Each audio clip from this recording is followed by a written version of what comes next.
All right, everybody, welcome into another Wednesday night edition of Pugs Moran Live.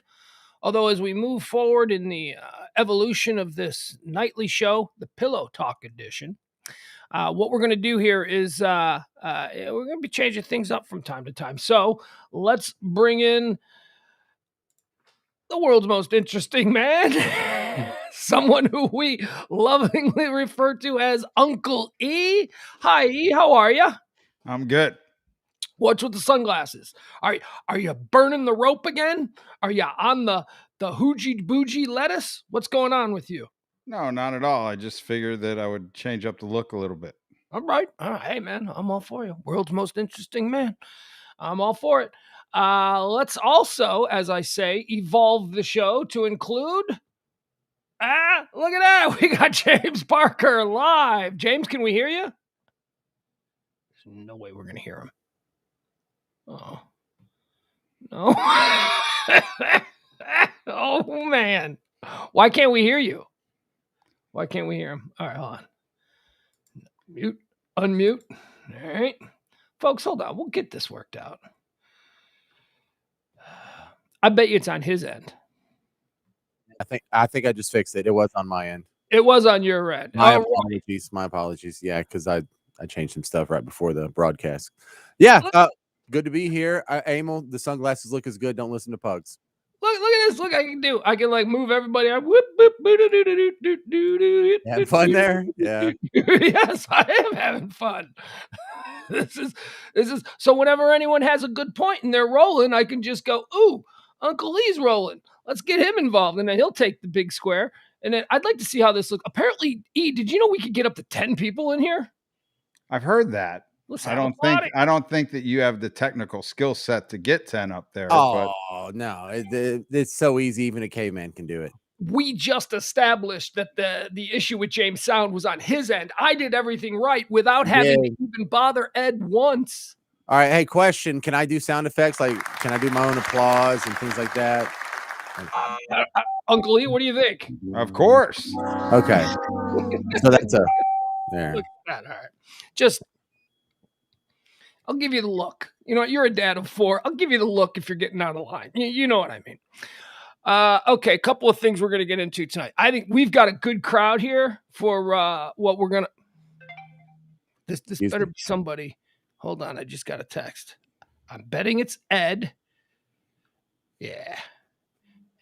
Oh, I thought it would be Ed congratulating me for being able to do it on my own. But no, it's just Ed just, telling me that we could...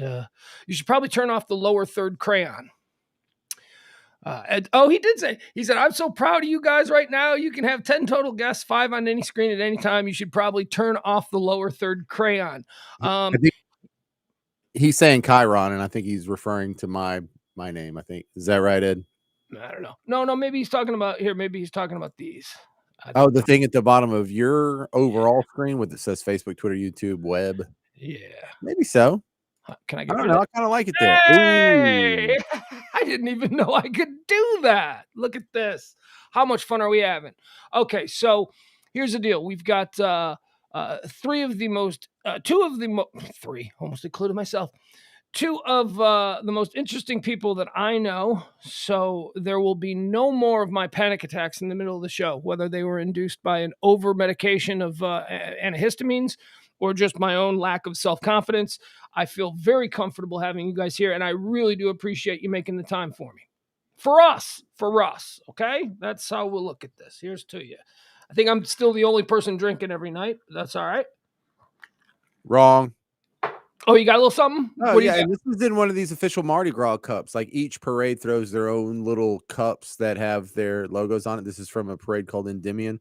They're the ones that ran up the Superdome every year for their big bash, their extravaganza. Is that the biggest parade? Endymion is the biggest parade. Yeah, it's the Saturday before Mardi Gras. So you've heard of Endymion? I have. I actually rode in the Bacchus parade. I don't know what any of that stuff means. No, they're the big ones that are on Sunday night, and they're probably the second biggest. They're huge, though. Bacchus is absolutely like Endymion. The Grand Marshal for Endymion would be someone like Kid Rock. The Grand Marshal for Bacchus would be somebody like a Keanu Reeves. Like it's that big. So one is remarkably better than the other. Well, no, actually, Keanu Reeves is a lot tougher to book than Kid Rock. Keanu Reeves is way tougher a get than Kid Rock. Come on, all right, so that was a bad example, but I'm just saying they're both tickling the A-list of Grand Marshals. I think we had Drew Carey the year that I rode. I want to say, I think it was Drew Carey. Right, and I think last year they had Dean Winchester from Supernatural, whatever his real name is.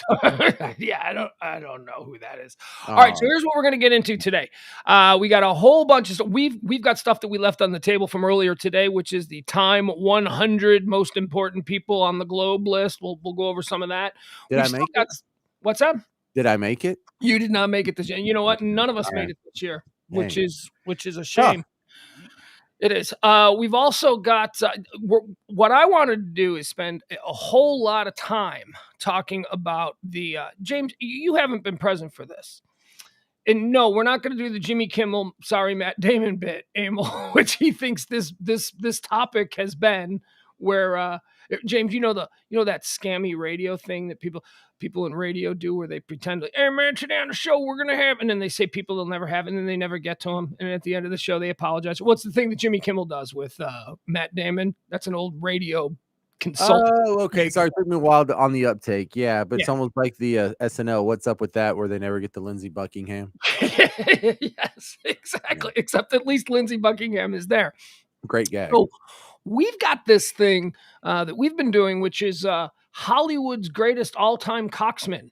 It came about pretty organically. Did you say coxman? Coxman, swordsman, whatever you want to call him, the guy with the best dating resume. And we came across this topic because Derek Jeter was going into the Hall of Fame, and the accompanying article to the Hall of Fame article just happened to be something that said, look at all the women Derek Jeter has slept with. Of course, it was the New York Post.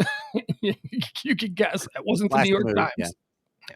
So I clicked on it, and Emil and I mean, what would your appraisal? You're telling James. James has no idea about this. How would you tell James about? James says to you, "Hey, Emil, you know this guy Derek Jeter? Has he ever dated any hot chicks?" How would you respond?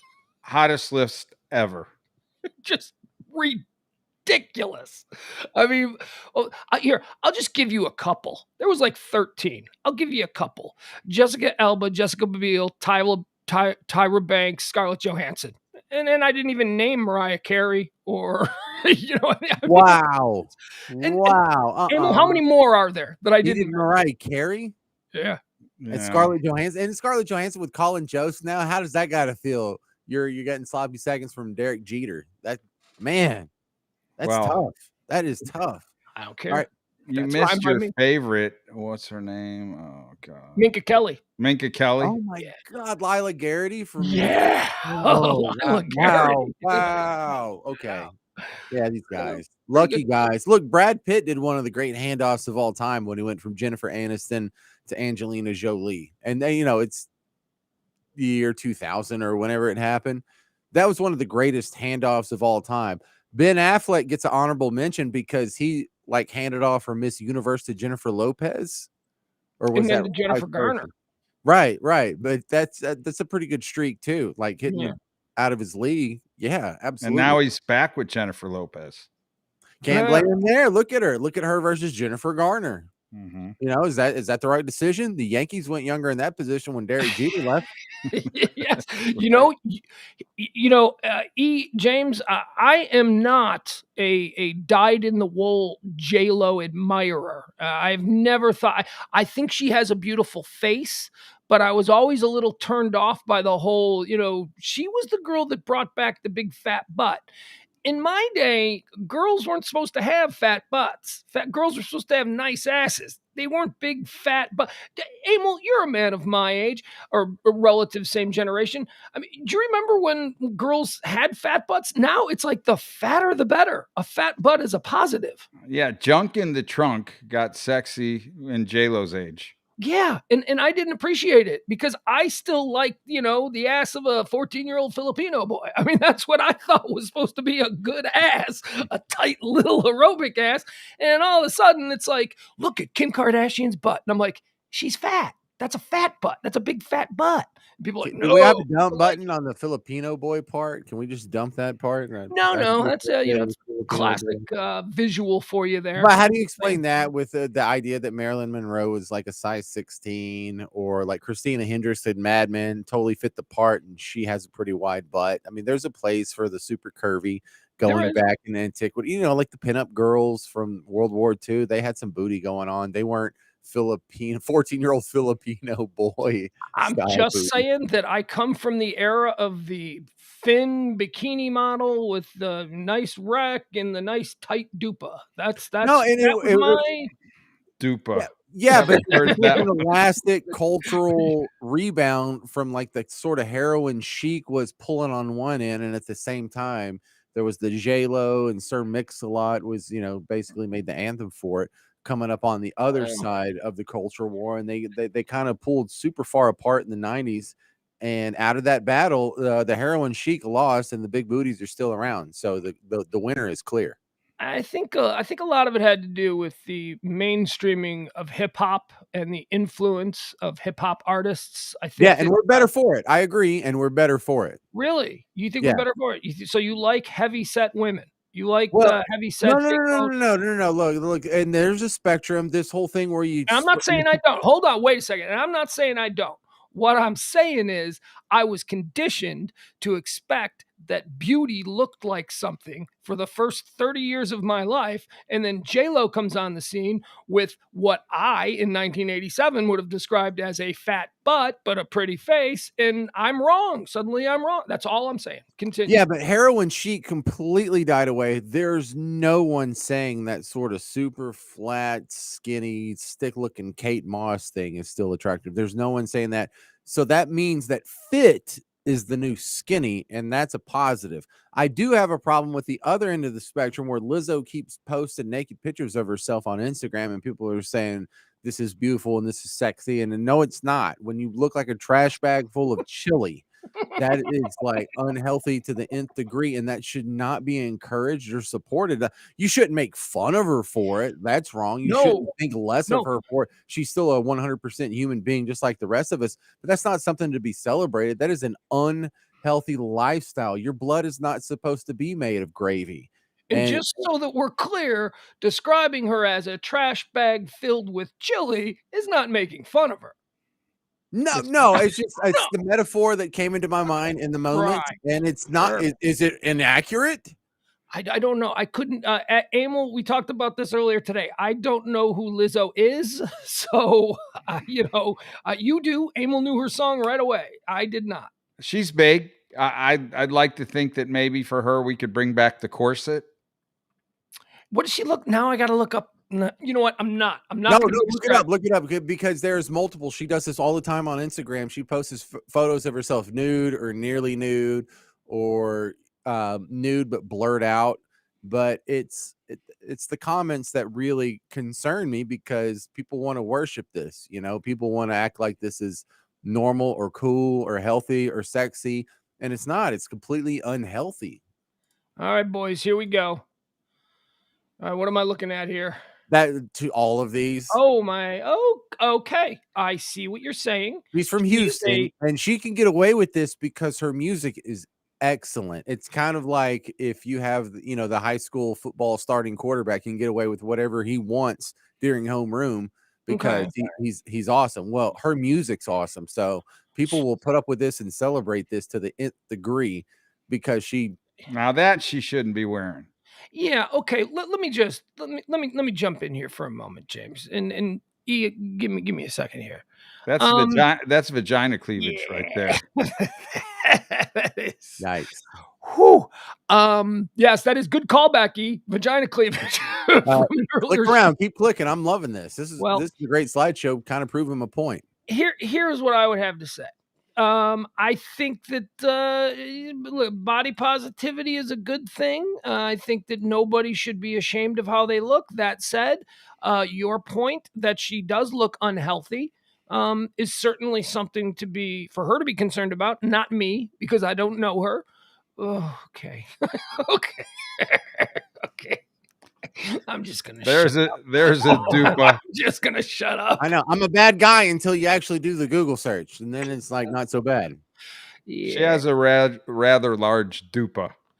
Yeah, she does. She does. Okay. But hey, whatever, man. You do you, girl. I mean, is she considered hot? I mean, dude, no, That's right? the debate. That's what the discussion is, and she gets it. Look, it's not just the pictures. She's a It's beautiful, heavy-set woman. I'll go there. If you see her on Instagram, look at the comments under her pictures, and they're disturbingly positive. And look, I absolutely adore her music, and so do my kids. And I could sing you like 4 of her songs right now, front to back. But it's the body positivity. That's the other side of the spectrum. That's where it swings too far in the other direction.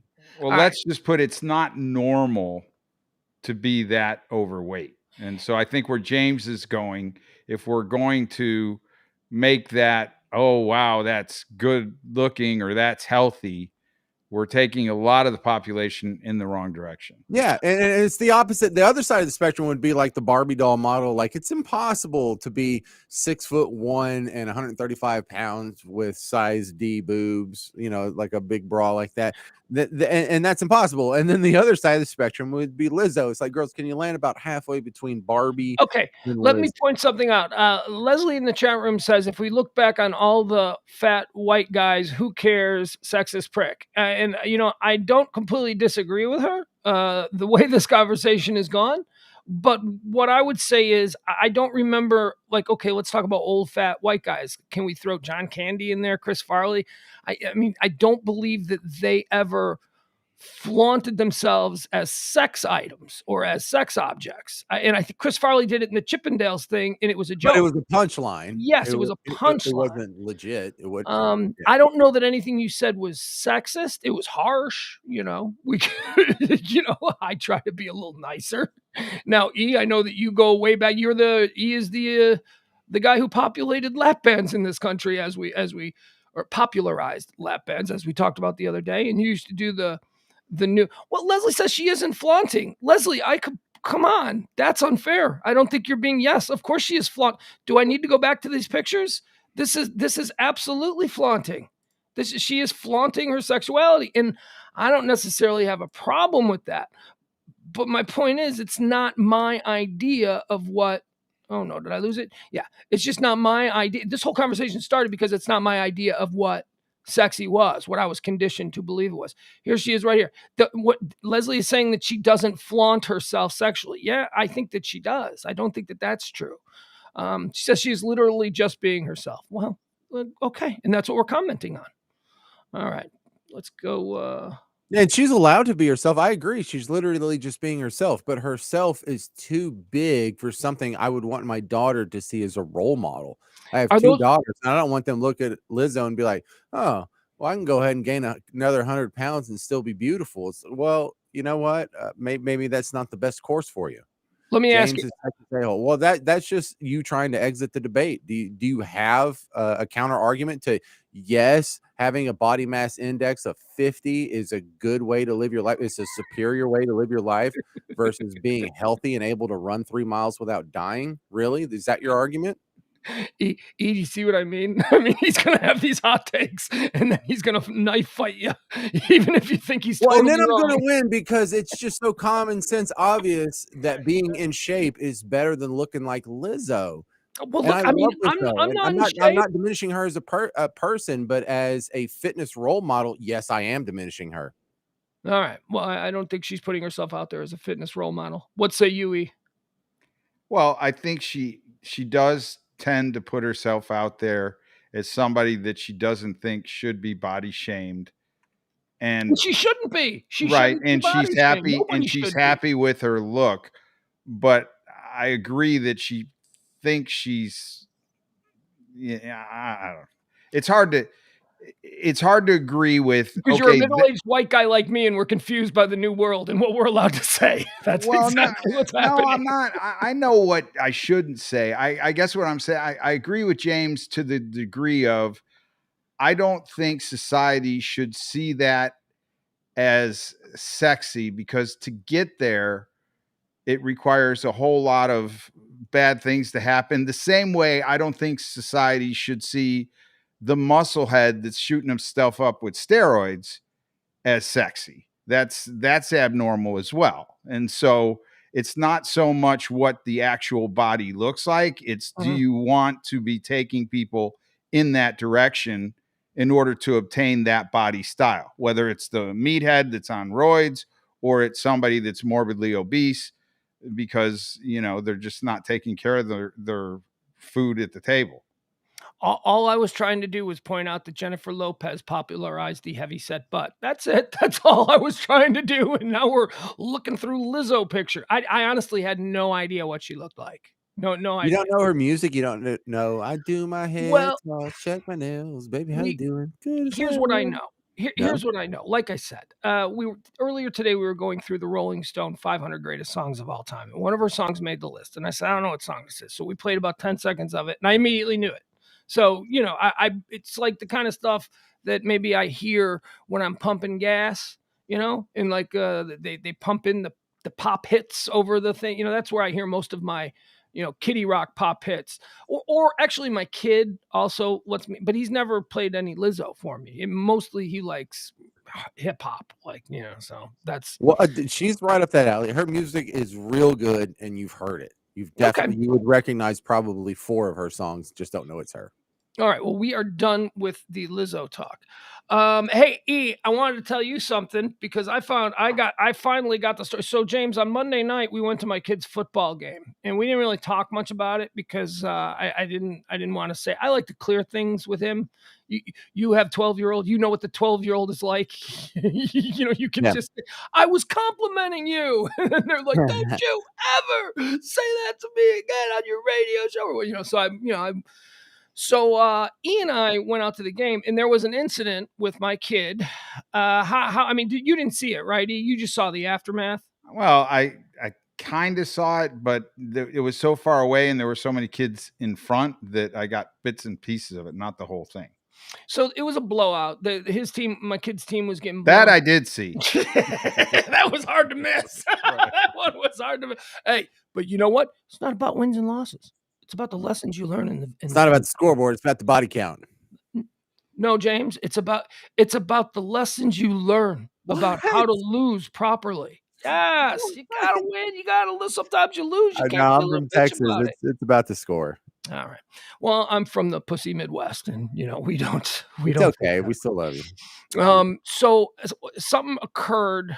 I believe, Emil, you were talking to my son's mom at the time. So you were distracted from the goal line play. And why wouldn't you be? Because it was like the 15th goal line play for that team in the game. It was not we lose James? Whatever. Hey, James? No, I'm here. Don't worry about it. Oh, what were you getting high or something? Is that way. Every time he turns his camera off, James is getting high. Well, I could just be making a drink. You could, but you would do that on camera. Mm-hmm. Man, he's showboating us because he knows we don't do that no more. It's okay. What?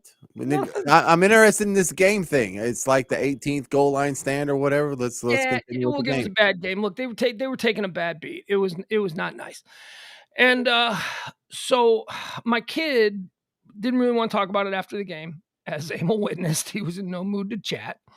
And then I texted him, and he just said, I'm fine, and that's it. And I could tell he didn't want to talk about it. I'm like, okay, that's fine. So the next day he calls me in the morning, 7:30. He's waiting for the school bus or whatever it was. And he's like, look, I'm sorry I didn't call you back last time. I'm like, that's fine, man. You don't have to. I understand it. It was rough. You had to go be inside yourself. He's like, yeah. And I go, so what was going on there? And he's like, oh, man, I don't want to talk about it. I didn't want to talk about it yesterday. So finally tonight he calls me. I don't know, about an hour and a half before we went on here. And we were talking about something else. He was telling me about the science project that he's going to do and how he completely jobbed the system to be able to do a science project where he has to do no work. And I'm like, wow, that's real. I won't tell you what it is. I don't know. It doesn't matter. You don't want to get back to him? Is that what you're saying? Well, I don't want to get off on a tangent, but it's like really brilliant. I'm like, oh my God, dude. I go, that is a great idea. And you don't have to do anything. He goes, I know. And I'm like, okay, good luck with that. So he then tells me, he says, so I guess I didn't tell you about the fight. I go, no, you didn't. So, James, here's basically what happened. I saw it. They were at the goal line. The team did not score, which, hey, even a blind squirrel gets a nut, right? I guess the defense was, they stopped them. But then they probably scored on the next play. I don't know. And like I said, Emil was talking to my son's mom. We were all standing together, but I was watching the play, and there was a huge, after the play, all the whistles are going off and there's pushing and shoving going on. And I'm like, they're fighting. There's a scrum going on. There's something happening. And then, I don't see anything. But then I see my kid's jersey and I see him get up and he immediately gets walked, right? He got walked off the field and the coach was yelling at him. That did happen.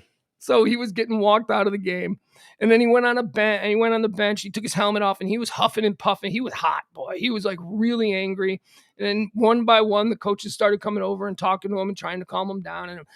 And then the game was over and the team got blown out and the team walked by us. We were standing right at the fence line by the buses and the team came walking right by us. And, my kid, I think he nodded to his Uncle Lee.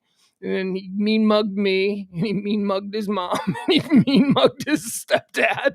And we were like, oh, okay, he's not in a good place right now. To be fair, a couple of steps later, he turned around and came back and talked a little bit, but he was definitely really hot. And at that point, he revealed all we got out. What was all he said that we got out of the fight? No details except he wasn't going to tell us what he said, but what he said, the other players said to him was really bad, and he would have taken his helmet off him and hit him with it, and then he walked off. Well, he did take his helmet. He pulled. So the kid told me what happened, and so there's a girl on my son's team. Her name is Kate. I don't want to say her name, but anyway, it's a cool nickname though. So there's a girl on the team and she has very long hair, like really long. And it hangs out the back. And apparently for like the whole fourth quarter, the guy that my son was playing nose man, right on the nose, right of the center. And this girl was playing linebacker, middle linebacker. So she was right behind him. So for the whole fourth quarter, the center was talking crap to the girl. He was calling her Mulan. He kept saying, hey, Mulan, should you be cheerleading, Mulan? And I didn't get that because I don't know what Mulan is, but I looked it up and I'm like, oh, I get it because of the hair. Yeah, it's Disney movie, yeah. Mulan has the long hair. And so Emil, Uncle Lee, Mace decided that on this goal line play that it really didn't matter if they scored the 2 points or not. He was going to get into it with this kid.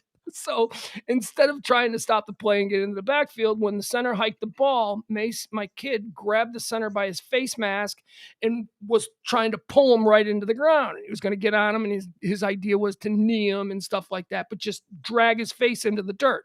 Well, when he grabbed the helmet, or when he grabbed him by the face mask, the helmet came off. And that's when everybody started scrumming, and there was like a big, all this stuff. So there were no flags thrown. I thought there was, but there wasn't. There wasn't a flag thrown because the referees didn't see it. And I'm like, dude, if the referee had seen that, you can't do that crap. I go, did the coach see it? He's like, no. He's like, nobody see it. They just thought that the helmet came off because, there was a scrum and all that. And the referees were watching the play, which went around the other side. I mean, this all happened right in the middle, over the center and over the nose man. Well, he got away with it. So, yeah, he did. He got away with it. And he's like, everybody on the team calls me Myles Garrett now. And I'm like, ooh, yeah. I didn't remember. And then, when he took the Pittsburgh quarterback's helmet off and hit him with it. Yeah, Myles Garrett ripped Mason Rudolph's helmet off in the end zone. Mason Rudolph. God, who remembers that? So, yeah, that was the backup there, Mason Rudolph. All right, so that's what happened there. That was fun. I got that story. I gave him a little bit of a lecture, and he told me to stop it. I know. I lost my cool. I'm like, you always lose your cool, bro. We got to get that under control, my man, if you want to be out there playing. And that's when he said, which, Emil, I'm interested that you mentioned it because I didn't hear it. But that's when he said, I would have ripped the helmet off his head and hit him with it. And now you're saying that he said that night. Right. Yeah, I didn't hear that part. I didn't know that he said he would hit him with it. So I'm like, dude, I go, do you know what happens if you do that? He's like, I know. I go, no, I don't think you do. You never play football again in that league. You're gone for the year.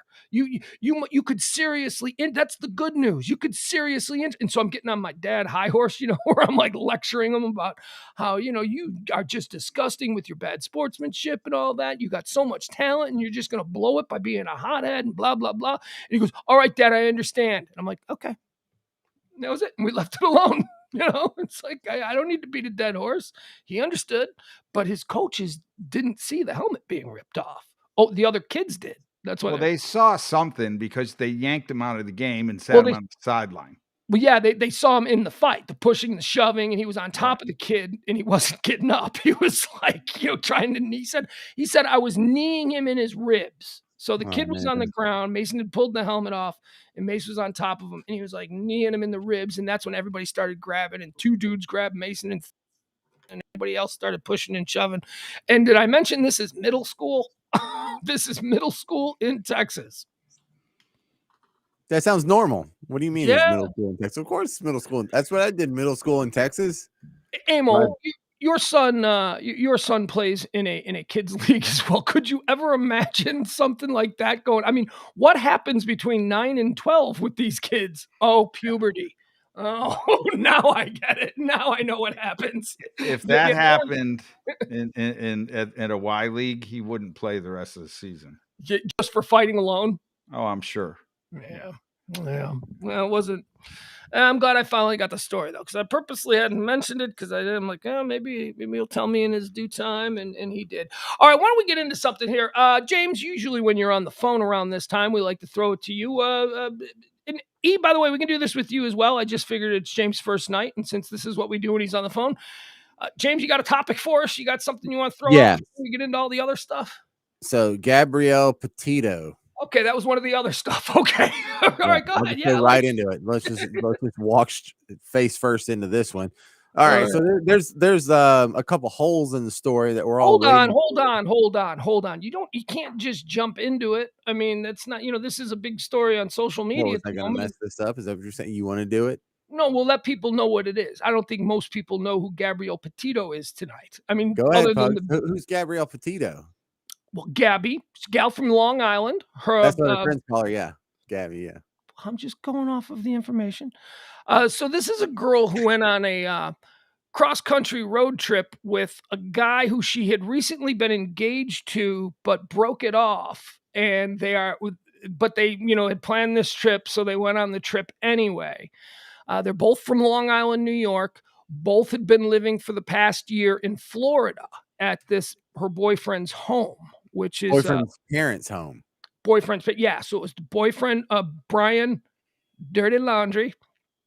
And that's so good. That is so good. Are you kidding me?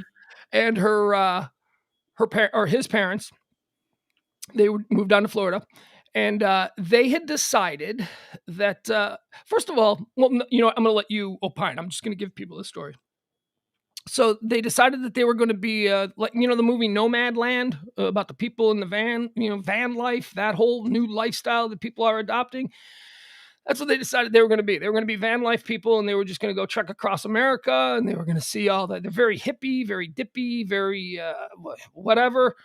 And a couple of days ago, actually, wasn't it like September 1st, I think it was, after leaving on June or July the 2nd, the boyfriend shows up back in Florida at his mom and dad's house with the van, but not Gabby. Gabby's not there.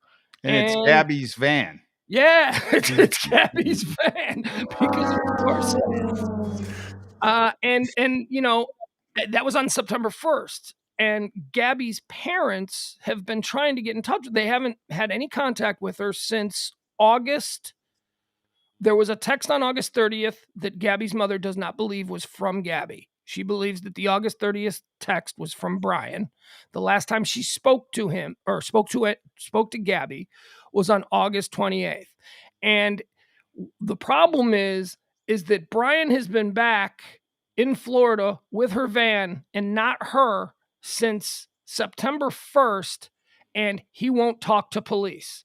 There is now a huge search going on out in Utah or Yellowstone or wherever it was. They were all over. This is crazy where they were. So that's the story. That's basically the story that was first publicized majorly this morning on Good Morning America. It looks like Good Morning America is the show that is going to be like sinking their teeth into this one. And then it took off on Twitter this afternoon. And James, I know you were following it too. So go ahead. You brought the topic up. Tell me your takes on Gabby, missing Gabby. All right, so everyone suspects the boyfriend, as they should, because he's not talking, but that doesn't mean he's guilty, and there are other explanations, although they don't seem likely, but they do seem possible. And then there's the incredible overlap of the super rare double murder that happened in Moab, Utah. This couple that was arguing together on a cross-country road trip, they're in some sort of bodega that's like an organic Whole Foods type non-GM. The Moonglow Co-op in Moab, Utah. The Moonglow Co-op. I don't know what that is. I've never heard of it. Moonglow Co-op is so hippy dippy organic non-GMO. It sounds like a Saturday Night Live skit. This can't be real. There's no way they were in a Whole Foods organic grocery store called the Moonglow, but it happened. And in the Moonglow, there's a young lady that works there. She's 22, and she just married her 39-year-old girlfriend. And so you always bring out the details that mean nothing, but you put a spin on them that let us all know that you think it means more. And it very well mean more. I'm not just throwing that out there for funsies, because she's recently married to a 39-year-old who works at McDonald's, not nearly as prestigious as the Moonglow, I suppose. But they were found half naked, riddled with bullet holes at their campsite outside of Moab, which here we are at campsite. These girls live in a campsite, and they kind of have that sort of hybrid. What was that, like an RV or whatever that they had out there? These were all people who were embracing what's known as van life, this new lifestyle where you're popularized by the movie, the Oscar-nominated film Nomadland. But this also sounds like Uncle Rico and Napoleon Dynamite, where this also is something that should not be celebrated or encouraged as a lifestyle. Yeah. So I think the dates to get important, the important dates here to pay attention to is they were last seen, the couple that was married were last seen on the 13th of August. Yeah. And they were found dead, partially naked, riddled with bullet holes on the 18th of August. And Gabby and her boyfriend were seen at this bodega on August the 12th, where they got into a fight, altercation, Gabby and her boyfriend. The police were called, not by Gabby and her boyfriend, by what we think could have been somebody at the Moonflower. Well, yeah, actually, that's changed. They didn't know the person who called the police, or at least talked to the police about what he saw. The person who reported the domestic dispute between Gabby and Brian is someone named Chris. Which doesn't really help us. We don't know if that's a Christina or a Christopher. I mean, so that's what we know. We know it's someone named Chris. The people who run the Moonglow Co-op, they say that nobody there called the police. So earlier today, there was speculation that maybe that's a way to tie it in, that the younger girl, Kyla Schultz, and Crystal, I can't think of her last name. Kyla and Crystal were the two same-sex married couple. So earlier it was thought that possibly there could be a connection, because what if Brian, the boyfriend, is a madman, and he found out that the person who called the cops out on them in front of the Moonglow Co-op was the girl who was working the register at that time, who also happens to be one of the girls who was found dead. Emil, what was the date? The 18th? So that would be on the 18th. Yeah, they were last seen at a tavern the night of the 12th, I think, or 13th. They were seen on a tavern video walking out of the tavern together after they had been recently married. And then they were found 5 days later, dead, partially naked, riddled with bullet holes. And the other interesting thing was, besides the cops being called on them during the altercation outside the Moonglow, which evidently was a fight that she was having with the boyfriend about a cell phone, they were also pulled over later that evening, speeding, and they were having another heated discussion. What was described as a police officer, she was having like an emotional mental breakdown. And so the police officer got him a hotel room. He spent the night in the hotel room. She spent the night in the van. And then things seemed to get back on track after they had a break from each other. And no bad or foul play was done that night or that day. And they seemed to leave happy again. So yeah, the police report said that he didn't. There was no need for criminal charges. That it was just a mental health incident, and that it seemed to be under control when he left the scene. However, the officer did separate Brian Laundrie and Gabby Petito, and their stories did not match. He said that was the officer in the police report. And we have the police report here. We can read it. He said that their stories didn't match up.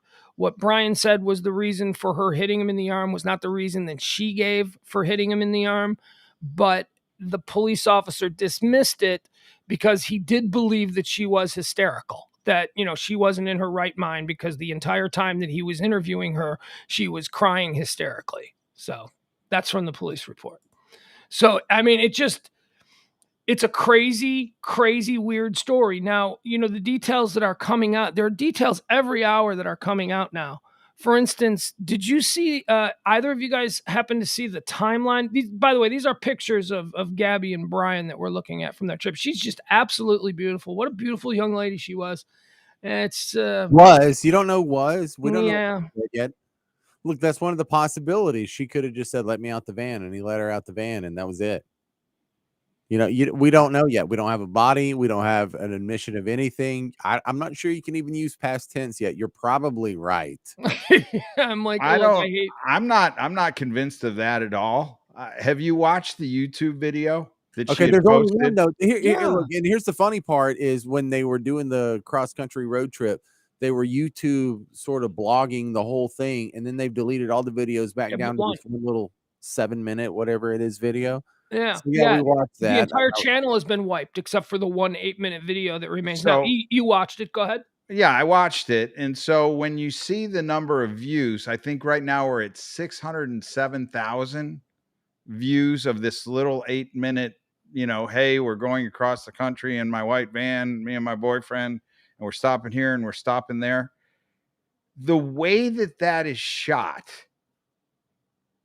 in terms of they would set the camera up, drive the car away. At one point, it appears like they're using a drone. Yeah, they did. They had multiple drones. And they've got a drone. And so I sat here and I thought to myself, okay, so she's missing. He drives back. He's not talking to the cops. There's this double murder that's legit that's happened in Moab. If you were trying to become famous, isn't this essentially the perfect, hey, nobody gets in trouble here, because he goes back and he's not talking to the cops. That doesn't mean anything. He drives back and she's not in the van. Immediately people are going to start to think she's dead. It doesn't. Hold on. Can I interrupt for 1 second? I'll let you go right back to it. Okay. It may not mean anything by conviction standards, but it says a whole lot about something that we don't know, because her parents are dying.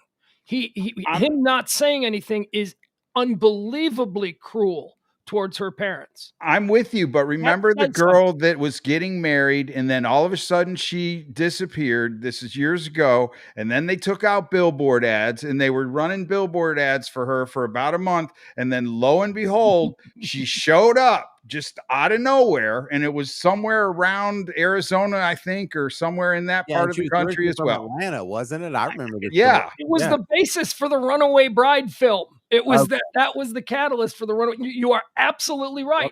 And Emil, I'll tell you this much. They were gonna get married, and then they decided that they were not gonna get married, but they had planned for this trip, so they were going on the trip just as friends. She was the one who called off the engagement. He's a guy already that's like, okay, this trip, I'll get her back. This will be our chance to get it back.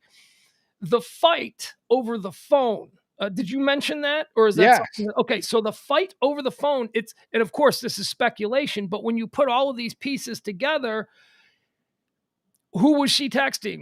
Who was she talking to? Or who was he talking Or who to? was he? But I think it was her. He took her phone, and that's why she was hitting him. How do we explain the lesbian overlap? Is that what you're doing? What's that?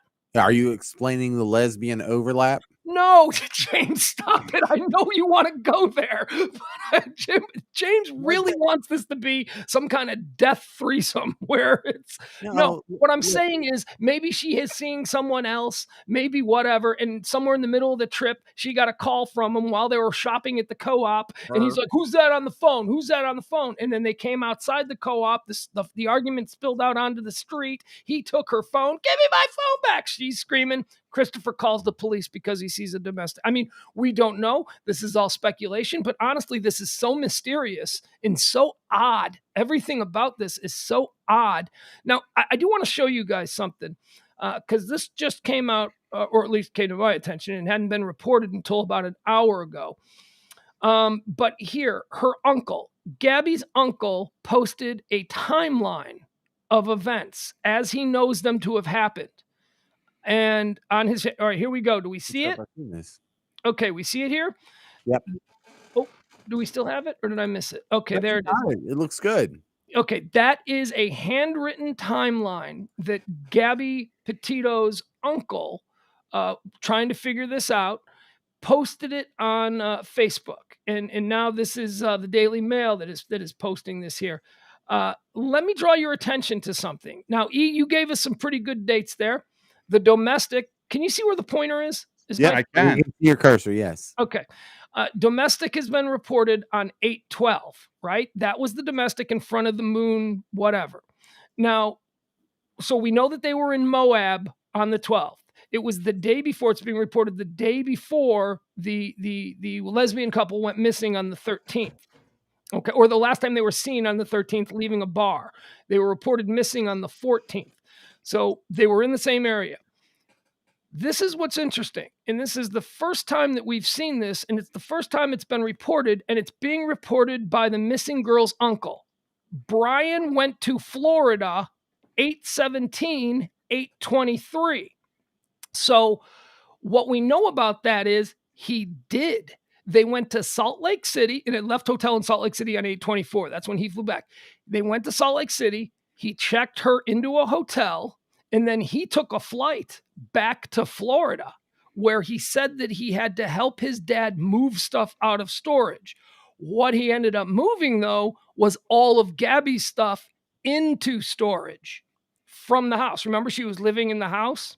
Right. So he didn't fly back to Florida to help his dad, as was, first reported here. The truth is that he apparently went back to Florida and moved all of Gabby's stuff from the house into a storage space. He flew back to Salt Lake City where Gabby was, and then they checked out of the hotel on 8/24. And that's interesting. What happened? Guys, thoughts? I mean, I think that's really fascinating that this kid, Brian, they moved up to Salt Lake City, checked into a hotel. He got on a flight, flew to Florida, moved all her stuff out of the house into a storage space, and then went back. What that tells me is at that point in time, he knew it was over. He knew it was over, but it doesn't sound like he had designs on killing her. Why would I go through the trouble of moving her stuff out of my house if I was going to kill her? It would get moved out anyway. Hey, look, they were in a lot of really desolate places. People fall off cliffs all the time. Maybe he just decided if I can't have her, nobody can. And he put this plan. This was all part of his plan. Hey, baby, we need to take a little break from our trip. Let's stop in Salt Lake City. I'll put you in a hotel. I got to fly home and help my dad with something. He didn't fly home and help his dad with something. His dad helped him move her stuff because he told his dad this. Oh, by the way, this comes from Cassie, the sister of Brian, who is the only person who has spoke to police. And she told police that. The other thing that it tells me, and I'm just reading through the tea leaves here, is I don't think he's the one that killed the two lesbians, because if he did, you would assume that she knew. And why then would she stay there and let him go back to Florida? And then why would he come back after they were found on the 18th? Premeditation. But yeah, so the lesbian encounter was August 12th. Okay, James, enough with the lesbian encounter. Okay, go ahead. All right. Yeah, I mean, the two married ladies that who we don't know what their sexual orientation might be.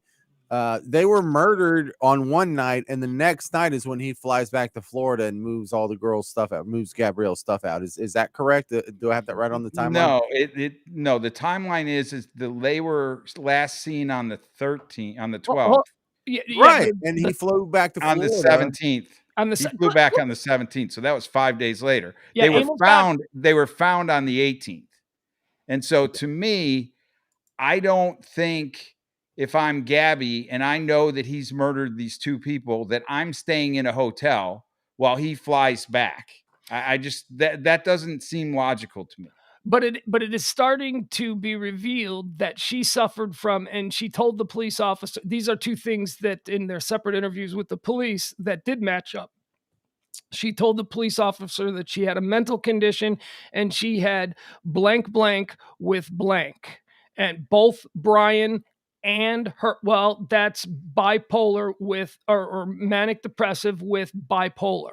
That's how that's usually phrased when people have it. And it's redacted from the police report.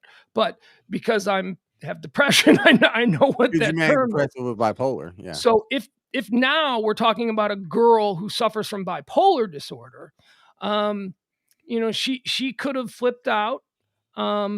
He says that she also claimed that he has a mental condition, but she was further along in her diagnosis and her treatment than he was. Maybe, undiagnosed or whatever. Maybe her parents had better medical than he did growing up. Who knows? But what it could say is, it speaks to the thing that they are involved in the murder of the lesbian couple, that he believed that the lesbian couple is who called the police. He started to flip out over that. They were in Moab around that time. He killed them. She freaked out and was a basket case over it. She can't believe what she saw. He told her, don't worry, baby, I got this handled. I'm going to check you into a hotel in Salt Lake City. I got to fly back to Florida and take care of something with my dad. You just sit tight for a couple of days. He flies back because now he's thinking, oh, shit, she knows I killed these people. She don't love me anyway. She's not going to marry me. I'm going to get her shit out of my parents' house. I'm going to tell everybody that she left me on this trip and that she ran off with some shaman or some hippie thing. I mean, I think, I'm just freeballing it here, but I've listened to enough true crime podcasts and watched enough of these, Dateline NBCs to know that this is not out of line to speculate this way. People do that kind of shit all the time, especially when we're talking about two mentally unstable people. That's it. That's the prevailing theory. So now the question is, what are some sub theories? Is there a chance that this is a publicity stunt, that they were doing this YouTube channel and they were so disappointed that they were only getting like 16 views per video, even though they kept, upping it and putting her in like revealing clothes or whatever, like no one was caring. So they decided to do a publicity stunt. If so, brilliant. Well done. You're going to go to jail, but we all know your cruel to her parents. Incredibly cruel to her parents. Oh yeah, that's one of the main marks against it. Is wow, what kind of sociopath would you have to be to do that to your own parents? So that makes it very unlikely, but not a 0% chance. When you say they're going to go to jail, what have they done illegal? That's what I'm saying. I haven't seen anything that they've done. A lot of what they've done is morally wrong, and I'd hate to be their parents, and God, this is a crappy way to get publicity. Well, hold but on, I haven't seen anything they've done illegal. What have they done that's morally wrong? This is where I'm starting. Wrong? Yeah, hold on. Hey, James, shut up. Hold on. The guy in the big box is the one who gets to talk, okay? So, no, what do you mean moral? What have they done that you... Well, I mean, you've got to know you're playing on the public's heartstrings. Okay, if this is in fact a publicity stunt. If this is a publicity stunt, you have got to know the way that you're playing this out, and you're playing your hand. He goes home, he's not talking to anybody, he lawyers up. She's not using a cell phone or calling anybody at home if she turns out to be alive. I mean, the thoughts are she's dead or she's dead. I mean, those are the two thoughts. I actually have another thought. I think that it is a possibility that she did meet somebody, that she did just decide, we're doing this van life thing. This new guy or this old guy I'm with, I'm so sick of him. I've been living with him and his parents in Florida. It's humid. It's awful. Look at me. I'm gorgeous. He's kind of femmy. He really is. I mean, when I was watching the video, you watched the video, right? Yeah, he looked like a guy that was in love with her. He didn't look like a guy that was going to murder her. What the kids call a simp, as I learned here on the show. I mean, he seemed like he had kind of that.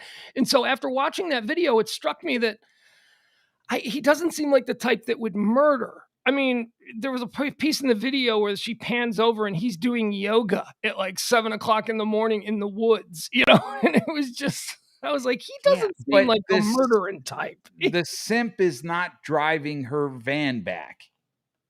That's not a simp move.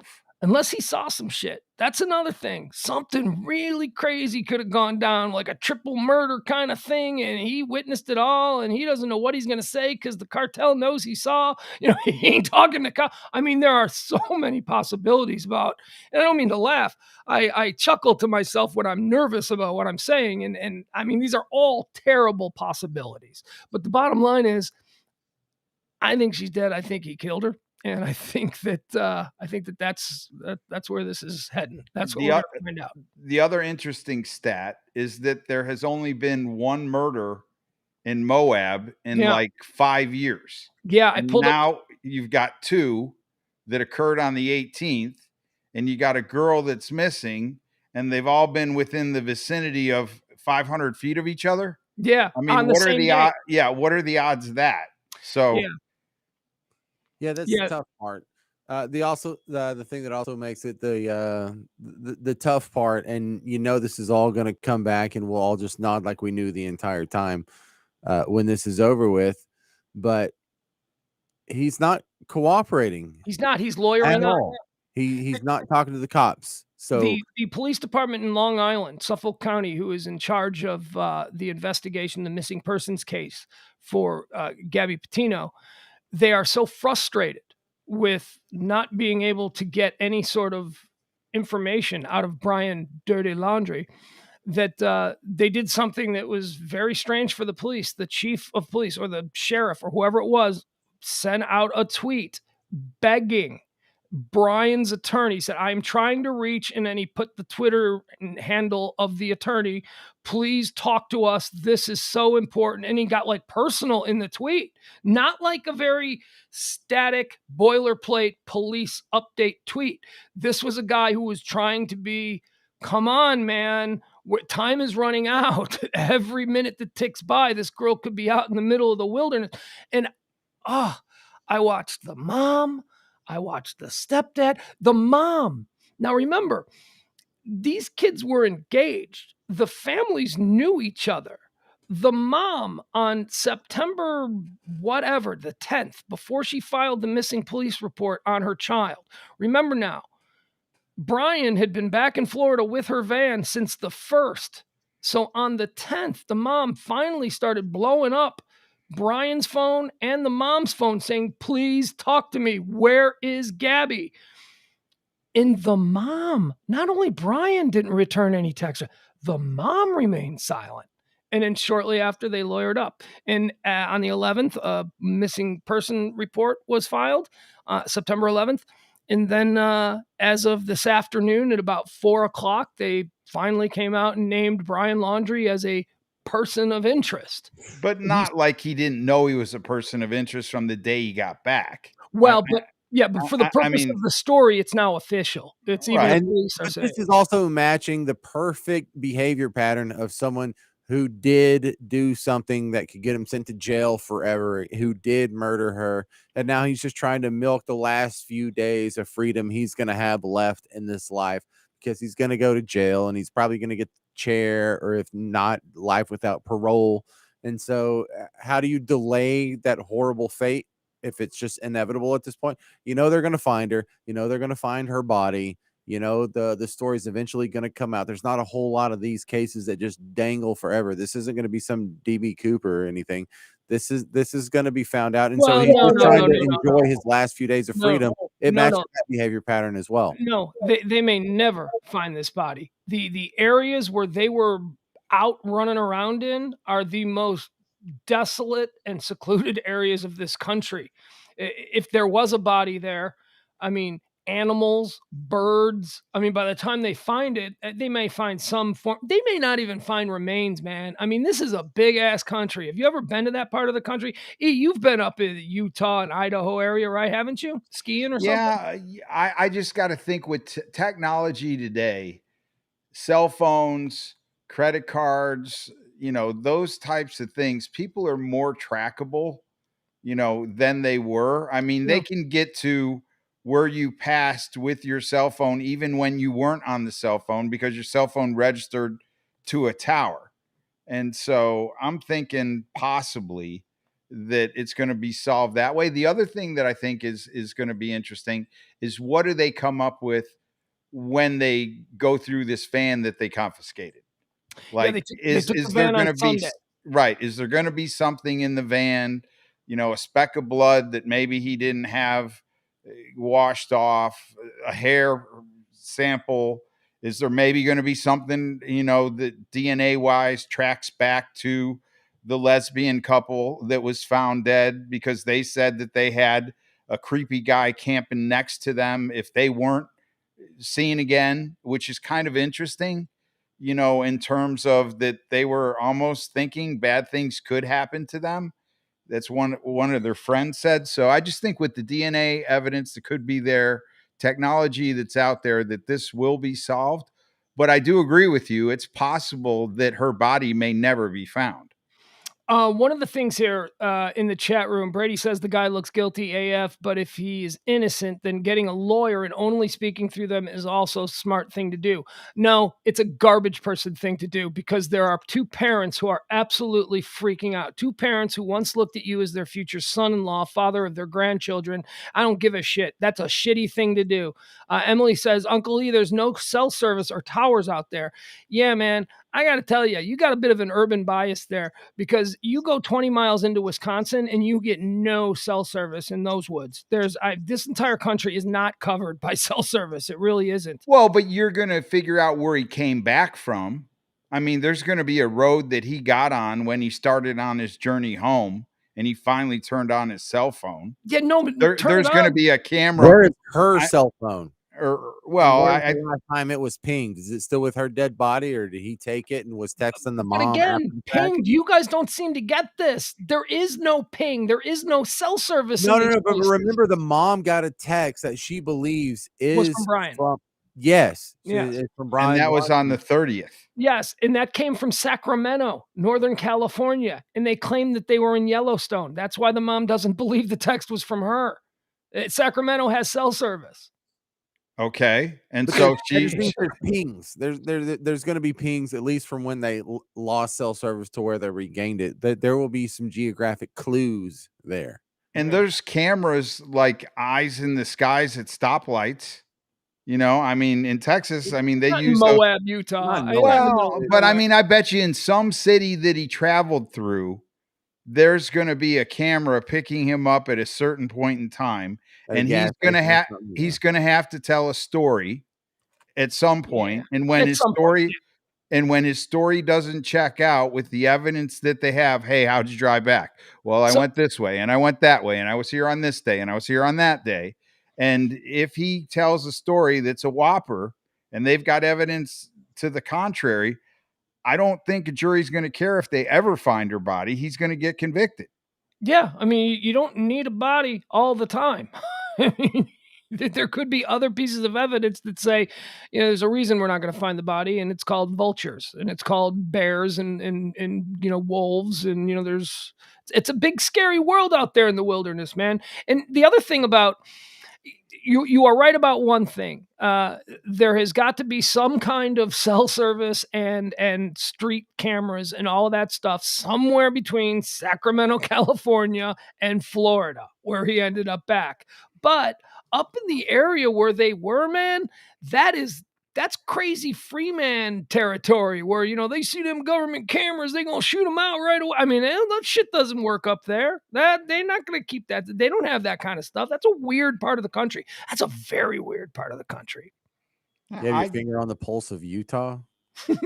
No, I have the finger on the pulse of American extremism, and that's where they all are, or at least most of them.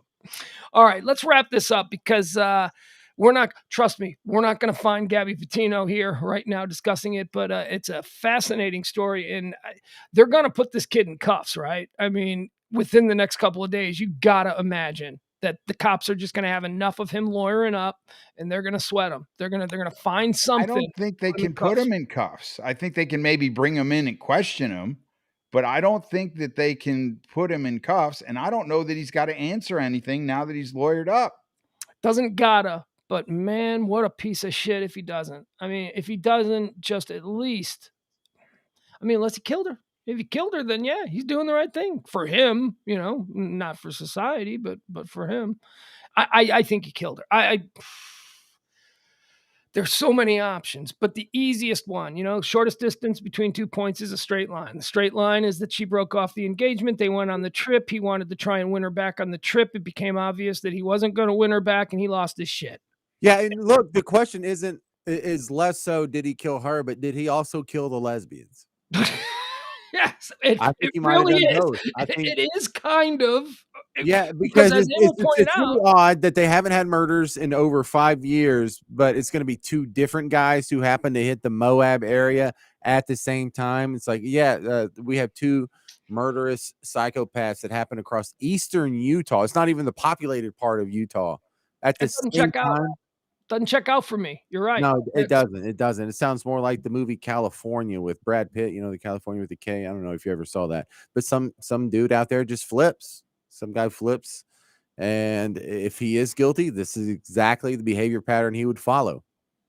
The gun evidence for bullets were used in the lesbians. The bullets that were used there, that also is going to be interesting to see if they find any like gunpowder residue or any shells or a gun possibly that has prints on it. It's just, in order to commit the perfect crime with all the different moving parts that were there, you got to think something's out there.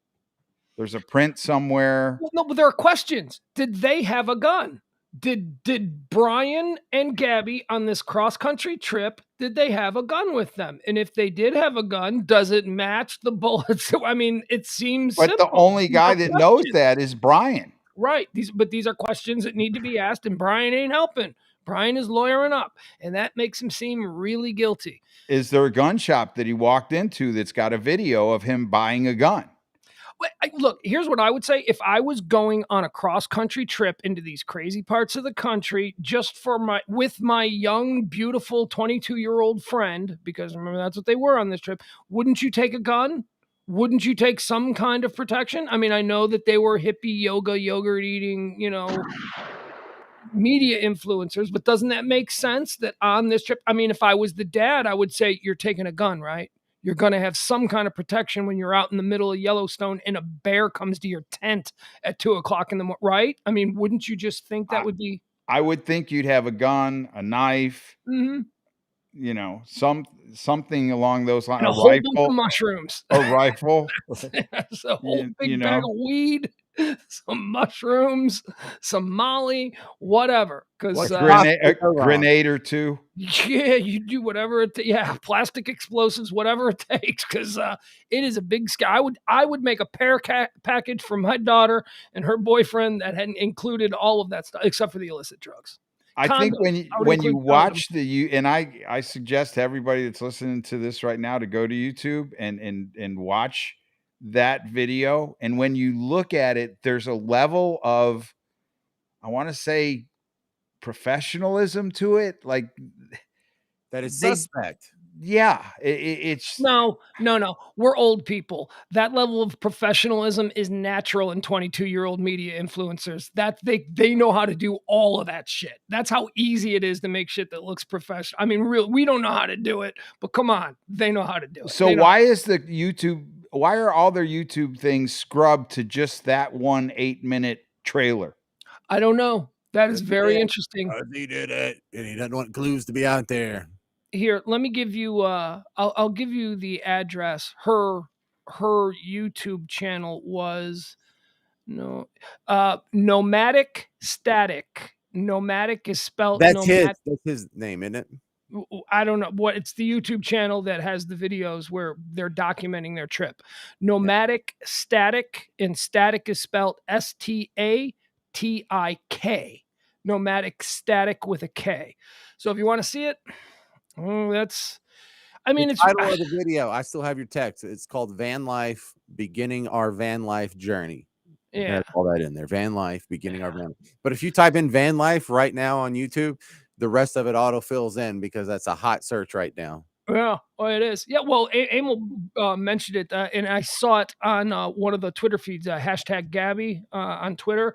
I don't know what number you said it was, but their channel had like 200 hits. Yeah, I think it's been viewed 607,000 times now, probably twice that, I would imagine, in the next hour. Which, here's the best. James, you threw it out there that this was a publicity stunt. If I'm her parents, I'm hoping to God it is. I mean, really, because what is the alternative?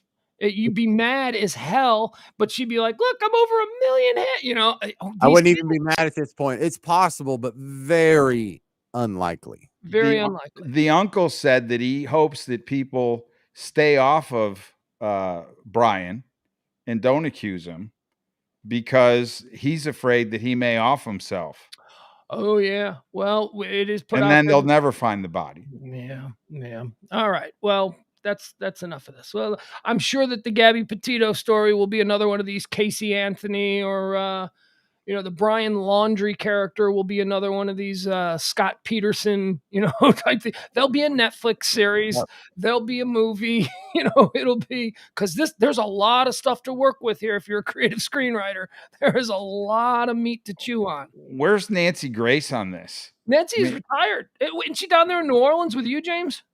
She does these syndicated radio minutes. Yeah, but isn't she from New Orleans? Isn't that where she lives? I thought that was her whole bag. I don't know of her around here. I think she might be like in Atlanta or Birmingham or something. It might be Atlanta. I often confuse Atlanta and New Orleans as two places I don't want to go. Mistake, yeah. Yeah. All right, so let's move on to the next thing. This is going to be fun. Do you want to finally get into the dating resumes? I've been avoiding it for days. Why? I need to go to the restroom. The Coxman thing kind of gets me ooky. Well, okay, you can rebrand it any way you want. James had to go to the bathroom and he turned his camera off. Does that mean he's just peeing in a styrofoam cup right now? He's just pissing in a Gatorade bottle. What's going on? He's done that a few times. It's kind of like a commercial break. He's got to be getting high. I don't know that for a fact. That's just what I would think. I don't know. So come up with a better name than Coxman. Swordsman. No, just the whole concept is kind of like, you're airing personal sexual dirt. Yeah, we are. Yeah, that's exactly what we're doing. I don't know why you got a problem with it. I'm totally comfortable with it. All right, so this whole thing started. Oh, my goodness. This whole conversation about who the most legendary... We talked about some of the women last night, too, and we'll get back into that. Ladies, I'm not forgetting you in this whole thing.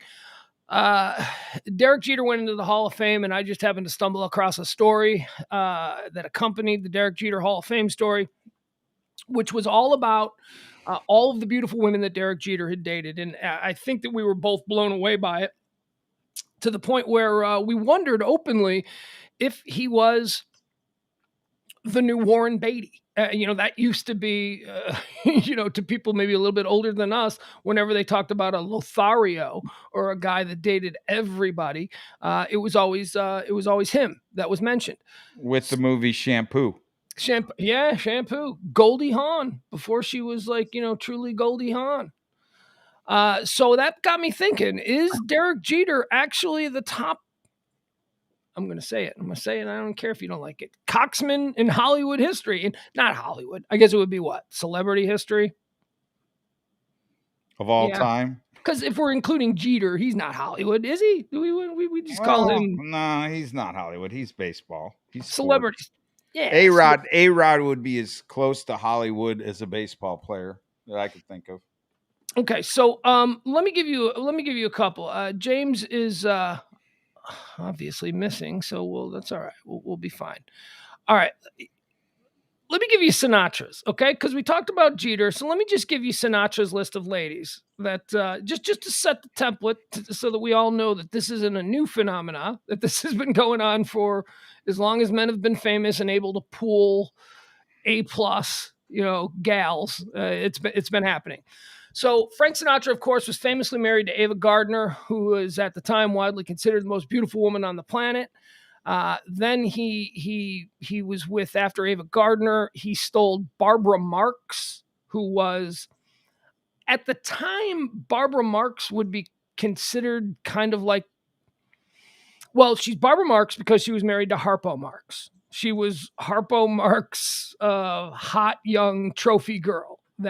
She was like a model or a struggling actress, but she was known for her beauty.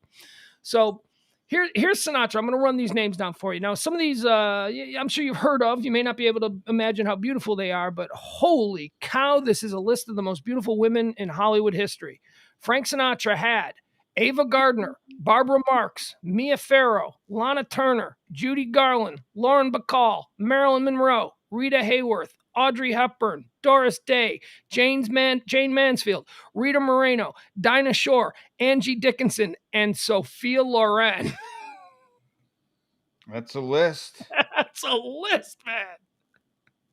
And Sinatra was all confidence, boy. That's all, ooh. Old blue eyes. Good Lord, man. The original Justin Bieber. He was the original guy who had, we take it for granted because we see Elvis and all the girls going, ah, and we see the Beatles and all the girls going, ah, and today we see, Justin Bieber, with K-pop bands, ah. It started with Frank Sinatra. He was the first singer of that era who, here's an interesting thing about how that became Sinatra and not Bing Crosby, who was the big singer of the era just prior to Frank Sinatra. Bing Crosby had about 15 years on Sinatra, and Bing was the biggest singer in the world. But you remember how whenever we hear early people singing, like from the 1920s, it's like, hello, my baby, hello, my... It's like a totally different kind of singing. Right. That's because they didn't have microphones. Microphones were not invented. So they spoke or they sang through these devices, these sort of, hello, baby, hello, mama. And that's why they sang like that. But when Sinatra came into prominence, he coincided with the invention of the microphone. So Sinatra was able to sing in a completely different way, and that style became known as crooning. And crooning was the first style of singing that just made girls drop their panties. That was like they had never been sexy singing before until Sinatra with the microphone was able to sing differently in front of a whole bunch of people. So there's a little Hollywood fun fact for you about why Sinatra was the first Justin Bieber or guy to make teen girls go absolutely crazy. Did you hear Frank Sinatra's list? We just went through Frank Sinatra's list of conquests. Just give me the quick version. Ava Gardner, Barbara Marx, Mia Farrow, Lana Turner, Judy Garland, Lauren Bacall, Marilyn Monroe, Rita Hayworth, Audrey Hepburn, Doris Day, Jane Mansfield, Rita Moreno, Dinah Shore, Angie Dickinson, and Sophia Loren. That is impressive. Yes, Brady, I'm licking a cookie. I got a refill and some cookies. So no worries. Let's see here. I'm sorry. I was using the wrong computer screen. Right. I'm interested in this. Joe Dirt over in the comments, I guess it'd be this way, says Leonardo DiCaprio. We'll get to him. Yeah, he has the killer list, doesn't he? He's got an amazing list. Right. But the thing about Leo's list that is different from Jeter's and Sinatra's, Leo's got a lot of fashion models. And I just think fashion models are easy to get, and they're not like super famous. Right. You know what I mean? Like when you got Lana Turner, Marilyn Monroe, Audrey Hepburn, that's not Bar Raphael and, a whole bunch of other disposable fashion models who know. I mean, Sinatra had incredibly gorgeous, legendary women in their own right, not just, models or Playboy bunnies or Charlie Sheen. People said Charlie Sheen had a bunch of porn stars. That's not as impressive. Yeah, but I mean, Marilyn Monroe and Sophia Loren and Judy Garland is wow. And Audrey Hepburn and Jane Mansfield. Yeah. But Audrey Hepburn, 1960, right? Like you can't go to the movies if you're him. Because your girlfriend's probably in the movie with the girlfriend, or your ex-girlfriend is probably in the movie with the girlfriend that you're sitting with. Easy, baby. I had her. It's like it's not a good night. I mean, Frank didn't care. And I think that every woman with Frank was with Frank because they knew, you know what I mean? Women like that. That's yeah, but you always want your ex-girlfriend to be hot so that your next girlfriend is like, okay, all right, he does deserve me. Because if your ex-girlfriend is ugly and you're dating a good-looking girl, she's gonna be like, okay, wait, did I misjudge this situation? Why am I with this guy if that's what he got? He's traded up way too high. Did Frank Sinatra ever know true love? Yes, he did with Ava Gardner. She absolutely broke his heart when she ran off with some matador. She ran off with like the world's most famous matador and left Frank. Matador. Oh yeah, matador was like the if you were a big time matador in 1950, you were like the Ronaldinho. No, it's probably more like UFC because it's sort of a combat sport. Yeah, I don't know, but whoever it was like a famous. That was the UFC of the times because people would see blood. Circle. Yeah, it's close. Okay, boys. Anybody interested in this guy who I really didn't expect, but his list blew me away? John Mayer was also suggested by somebody in the chat room. Holy cow, does John Mayer have a list? You ready for this? Okay. John Mayer has been with Vanessa Carlton, who I don't know who that is. I'd walk 1,000 miles. I would walk 1,000 miles and I would walk. I'd walk 1,000 miles just to see you tonight. Do you know who that is? I was just thinking I might pay the royalty if I don't have to hear you 2 seconds. Okay, all right. It was beautiful. Shut up. Is she attractive? Is she a really good looking? She is. Okay. Well, that would fit. John Mayer's been with Vanessa Carlton, Madonna, Demi Moore, Jessica Simpson, Jennifer Aniston, Taylor Swift, Katy Perry, Kate Upton, Madonna, Halle Berry, Ariana Grande, Miley Cyrus, Hayden Panettiere, Amanda Peet, Angelina Jolie, and Lucy Liu.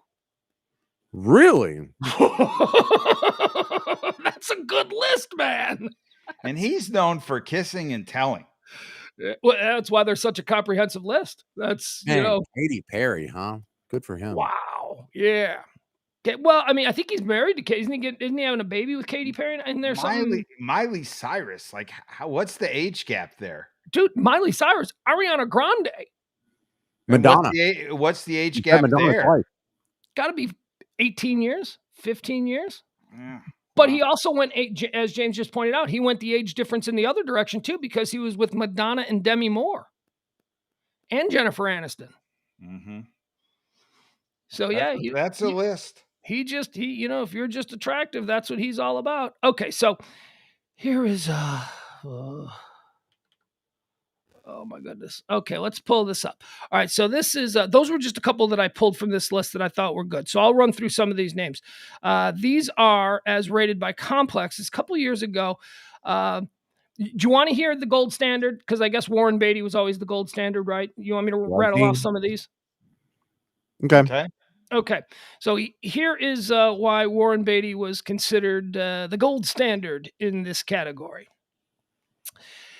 Warren Beatty has been with Diane Ladd, Elizabeth Hubbard, Jane Fonda, Stella Stevens, Diane Baker, Joey Heatherton, Greta Chee, Joan Collins, Vivian Lee, Susan Strasberg, Inger Stevens, Cher, Natalie Wood, Samantha Egger, Diana McBain, Claudia Cardinale, Leslie Caron, Bernadette Peters, Susan York, Morgan Fairchild, Juliette Prowse, Faye Dunaway, Mary Johnson, Barbara Harris, Julie Christie, Bridget Bardot, Maria Callas, Princess Elizabeth of Yugoslavia, Barbara Streisand, Britt Eklund, Goldie Hawn, Joni Mitchell, Liv Ullmann, Carol Merrily, Carolee Simon, Michelle Phillips, Lana Wood, Iman, Barbara Minty, Diane Keaton, Janice Dickinson, Mary Tyler Moore, Christina Onassis, Melanie Griffith, Madonna, Carol Alt, Stephanie Seymour, Annette Bening. And then there's a whole nother list of people that they don't know the exact dates, which include Jade Barrymore, Candice Bergen, B.B. Buell, Judy Carn, Connie Chung. Connie Chung. Boy, Connie Chung, I see that. He's just into it all. Princess Margaret, Bianca Jagger, Kate Jackson, Jacqueline Smith. He had 2 of the 3 Charlie's Angels. Warren Beatty. I'm just And one of the remakes, Lucy Liu was in the remake of Charlie's Angels. Like, he should have had his own Trojan rep. Dude, I'm not even halfway done with the girls he dated who the dates are unclear. Like that, that's a guy that gets an account rep because he's buying so many condoms. Yeah. And he obviously used them because he doesn't have a whole bunch of kids, or he's fixed, or just shooting blanks.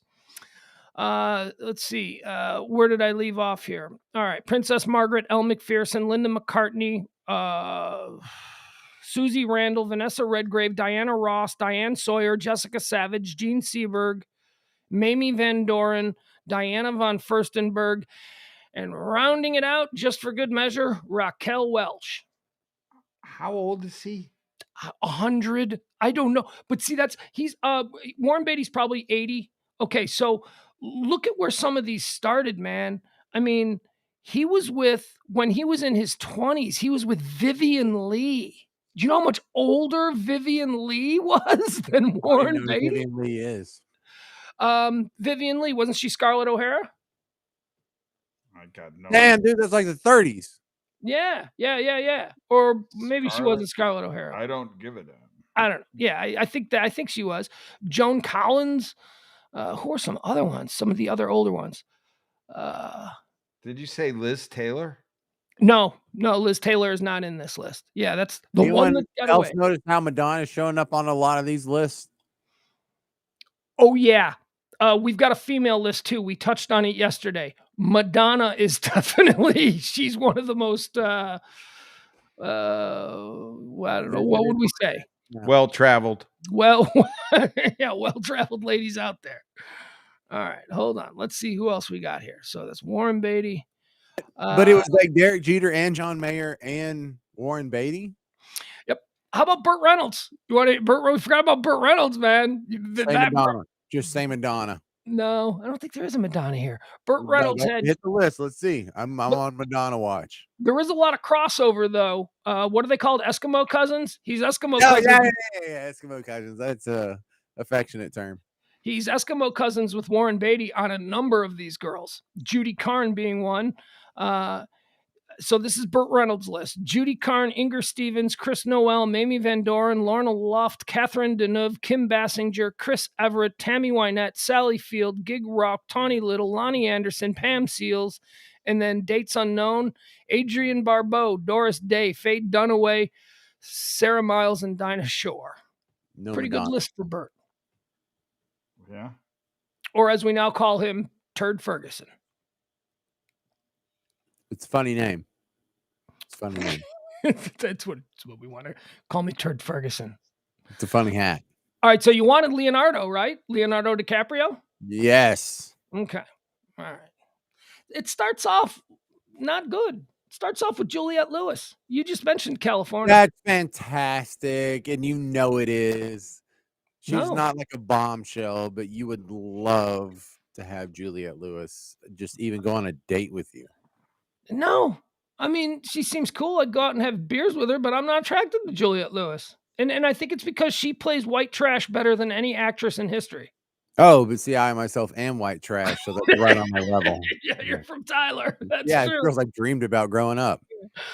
All right, so Leonardo DiCaprio, women dated. Juliette Lewis, Brittany Daniel. Now, you remember Brittany, Nope. Sweet Valley High? Remember the two twin girls, the two blondes? I read the books, believe it or not, but no, I don't remember the show. She was also Adam Sandler's girlfriend in a number of those like Billy Madison movies and stuff. Yes, now I remember. Blonde girl, really cute. I think she had a short bob haircut in that. Really. Oh my God. Yeah. And Happy Gilmore, that girl. That girl. Yeah. That was it. Not Billy Madison, Happy Gilmore.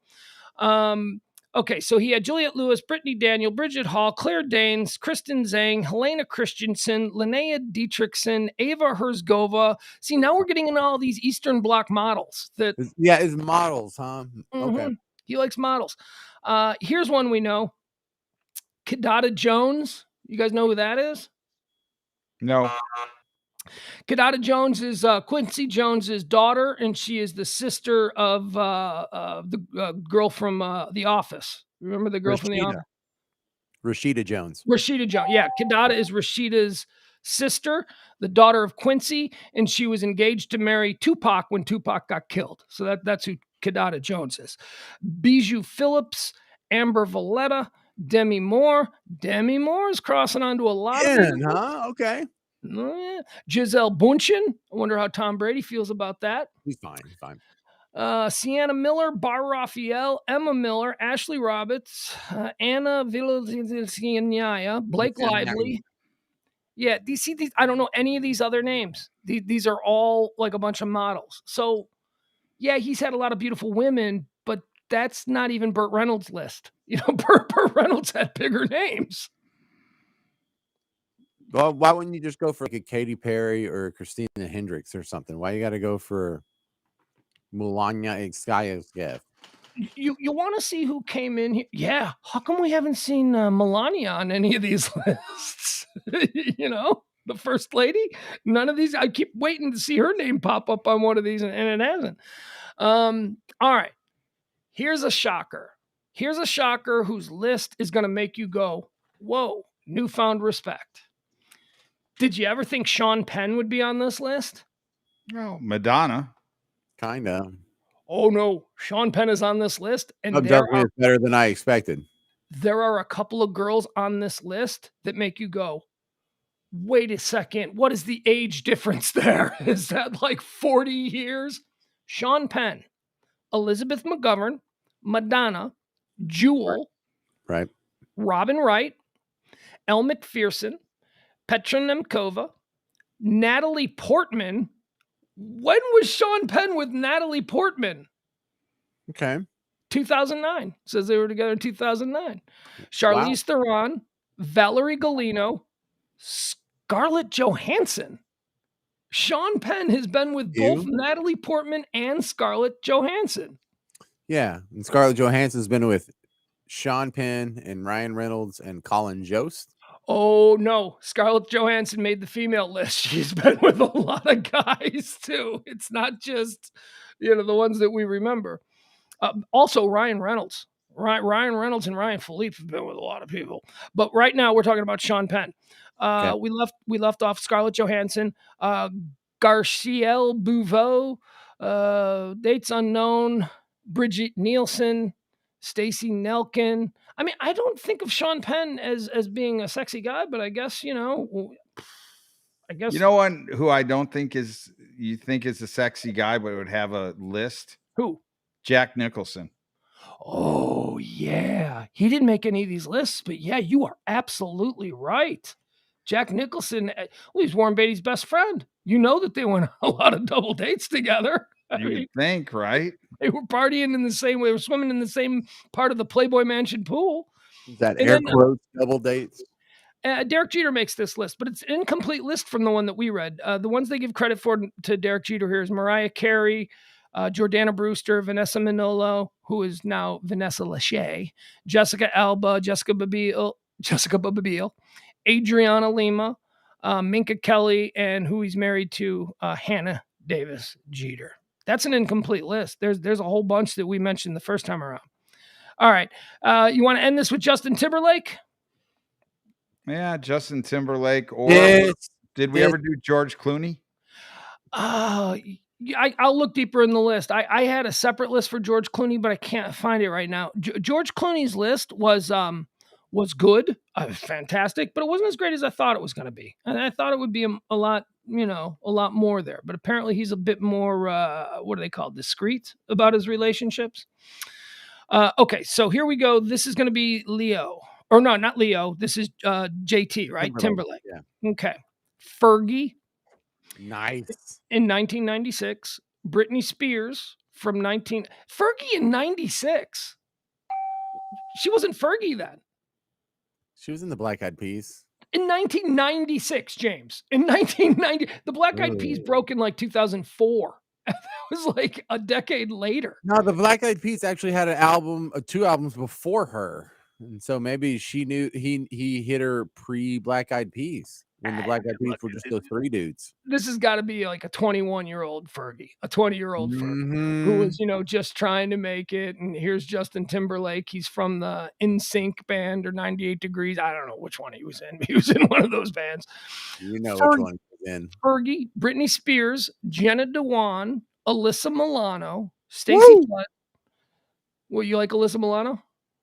Yeah, but when you go from Britney Spears to Alyssa Milano, that's a heck of a jump. Well, he had Jenna Dewan in between. I don't know who that is. Jenna Dewan was married to Channing Tatum. They just got divorced. I just picked up on that. So this is the actual chronological order? Yeah. Oh, yeah. This is who he went to. Does that make it more interesting? It does. It really does. Okay. So I didn't know that. Everyone that I've read has been in chronological order. Maybe I should have told you that. Okay, so 1996, Fergie, Britney Spears from 99 to 2002, Jenna Dewan in 2002. That's why at the bottom it says dates unknown. And I'm like, these are the ones that they don't know when he dated, but he was with him. They slipped in there somewhere.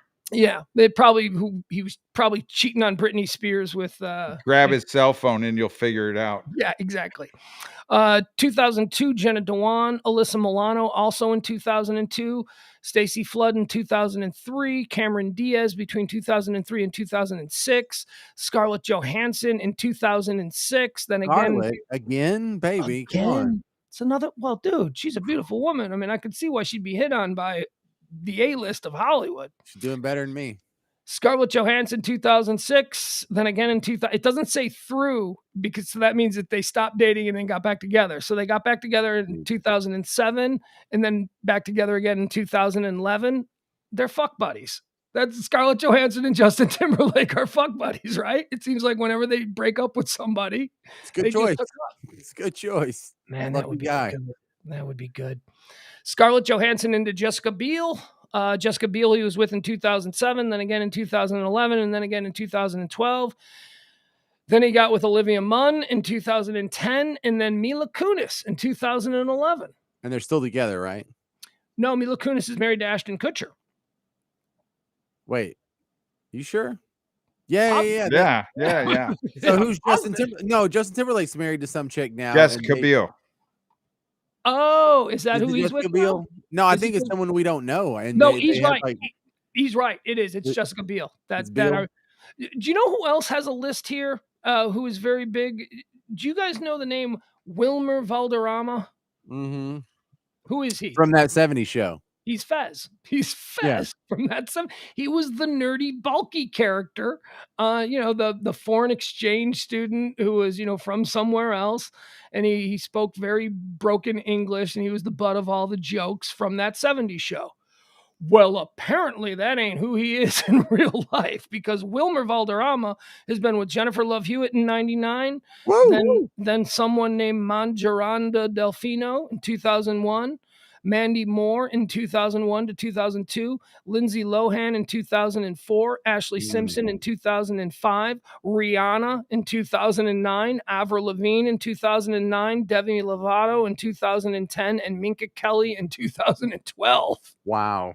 Yeah. Wow. Fez from that 70s show is cleaning up after it. Yeah. And so what happened after 2012? He doesn't have anything on the list? Yeah, he's not. Yeah, I guess he had a dry spell. He fell in love. He found his soulmate and got married, and some girl we don't know, so it doesn't make the list. Yeah, or the heat from that 70s show dissipated, and now he's just picking up the hottest girl at Hooters. He's just back to pedestrian civilian hot girls, as opposed to hot girls with careers and money of their own. So I have a question here, thinking of these your categories. Yep. The rock bands, are you guilty of a one-night stand if you're in a rock band and you're on tour? Yeah, I mean, it still counts. I don't think so.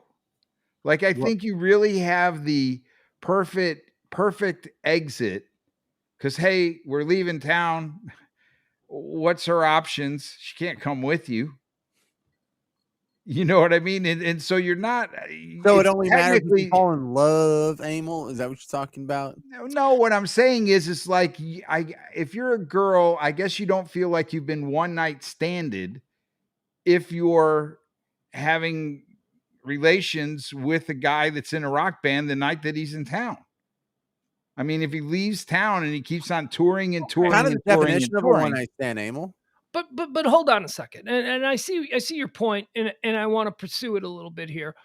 But there needs to be a distinction made between guys with resumes with women who are big names and groupies. I think that rock bands just have oodles of the civilian groupies. So if we're talking about win totals, maybe a rock band who tours around the country would have a much bigger win total, but it's not people who are verified on Twitter. Well, they're not, but it doesn't necessarily have to be the Wilt Chamberlain quantity. Right. It could be a lot of quality, just not a lot of well-known quality. Oh my God, it's the hottest girl in Tulsa. I mean, that's what they're getting every night. And then it's on to Boise, and it's the hottest girl in Boise. Yeah, it's quality. I mean, just because they haven't been discovered or they're not, famous doesn't mean that, look, the most beautiful woman in America might be working in a diner somewhere outside Phoenix. I mean, just because they're not famous doesn't mean that if they weren't suddenly famous, people wouldn't go, whoa, where has she been? So you're right. It's not about, I don't think it's about quality. I think it's about status. I think it's about status more than, whether or not, because look, rock stars, they might be getting anonymous civilian groupies from town to town, but I am certain that they're not slumming, I mean, well, unless they're like junkie rock stars who are, just a mess. And then do any of them have the touch of Derek Jeter? Like, hey, we're out of here, leaving him the gift basket. Yeah, the Jeter gift basket is the coolest, classiest touch ever. Right, and we're gone. And like, here's my signed drumsticks or James, do you know about the Derek Jeter gift bag? I have not heard of that till just now, but I think I already got a pretty good picture of what it is, and it's hilarious. So when Derek Jeter would have one night stands, he would wake up earlier than the girl would wake up because he had to work out, and he would start his workout at like 5:30 in the morning. Even if they were, banging till 4, Jeter was out there in the batting cages or whatever at 5:30. And he had a manservant, a butler, an Alfred, if you will, who, when the girl woke up, he would give her a little breakfast and then call a car for her. And the car would come. This was in Trump Tower, by the way. This is where Derek Jeter lived. And the limo would pull up in front of Trump Tower. And the girl, in her last night's party clothes would, do the walk of shame into the Jeter limousine. And in the backseat of the limousine was a gift basket with a little handwritten note from Derek that said, thank you, appreciate you being here. And in that gift basket were all kinds of fancy candles and lotions and an autographed baseball with Derek Jeter's signature on it. Every girl got one. I'm sure they're big baseball fans, right? That's at least it's worth something. He's in the Hall of Fame now. They got a Derek. And the reason that story got out and broke in the New York Post was because Derek Jeter forgot that he had been with one girl before, and she got a second gift basket, and she went, does this guy do this for everybody? I thought I was special. I thought this was for me. Oh, man. You got a repeat customer, and he gave her the same exit gift. On that, because that's better than anybody did with a one-night stand with you or me or Emil. No one got a gift basket from me. No, I mean, I've had people steal stuff. I've had girls steal watches and stuff. There's something missing. Wow. Don't you remember that? That was, you got to hole-proof your room. If you're going to bring somebody home before you go up into the bedroom, you got to make sure that all of the jewelry and stuff, I mean, especially if you're, bringing home questionable people who you don't know, you got to go into your room beforehand and you got to put everything away. You got anything that can be, because if you fall asleep and she wakes up, you got to put places. Emil, was that ever a thing that you had to do? Because you've got nice watches and stuff. Jewelry. Isn't it? It is. Wow. Yeah, strippers a stripper told me that. Hole-proof your room because they will come in and they will take your stuff. We're like, really? Yeah. Emil looks too cool in his sunglasses to not have an answer for that. Yeah, I think he's back on the weed. I think he's just trying to hide the fact that he's... Do you know that Emil hasn't done weed in well over a year? Yeah. Well, good for Emil. And I haven't in almost 3 months. Who's decided it's good for Emil? I didn't make that. Yeah, then go do it. Who's stopping you? Well, that's the thing. I don't think either one of us are saying that we are completely done. I just think that I personally, I was inspired by his discipline, and I wanted to see if I could do it. That, and I'm broke, and it's illegal here.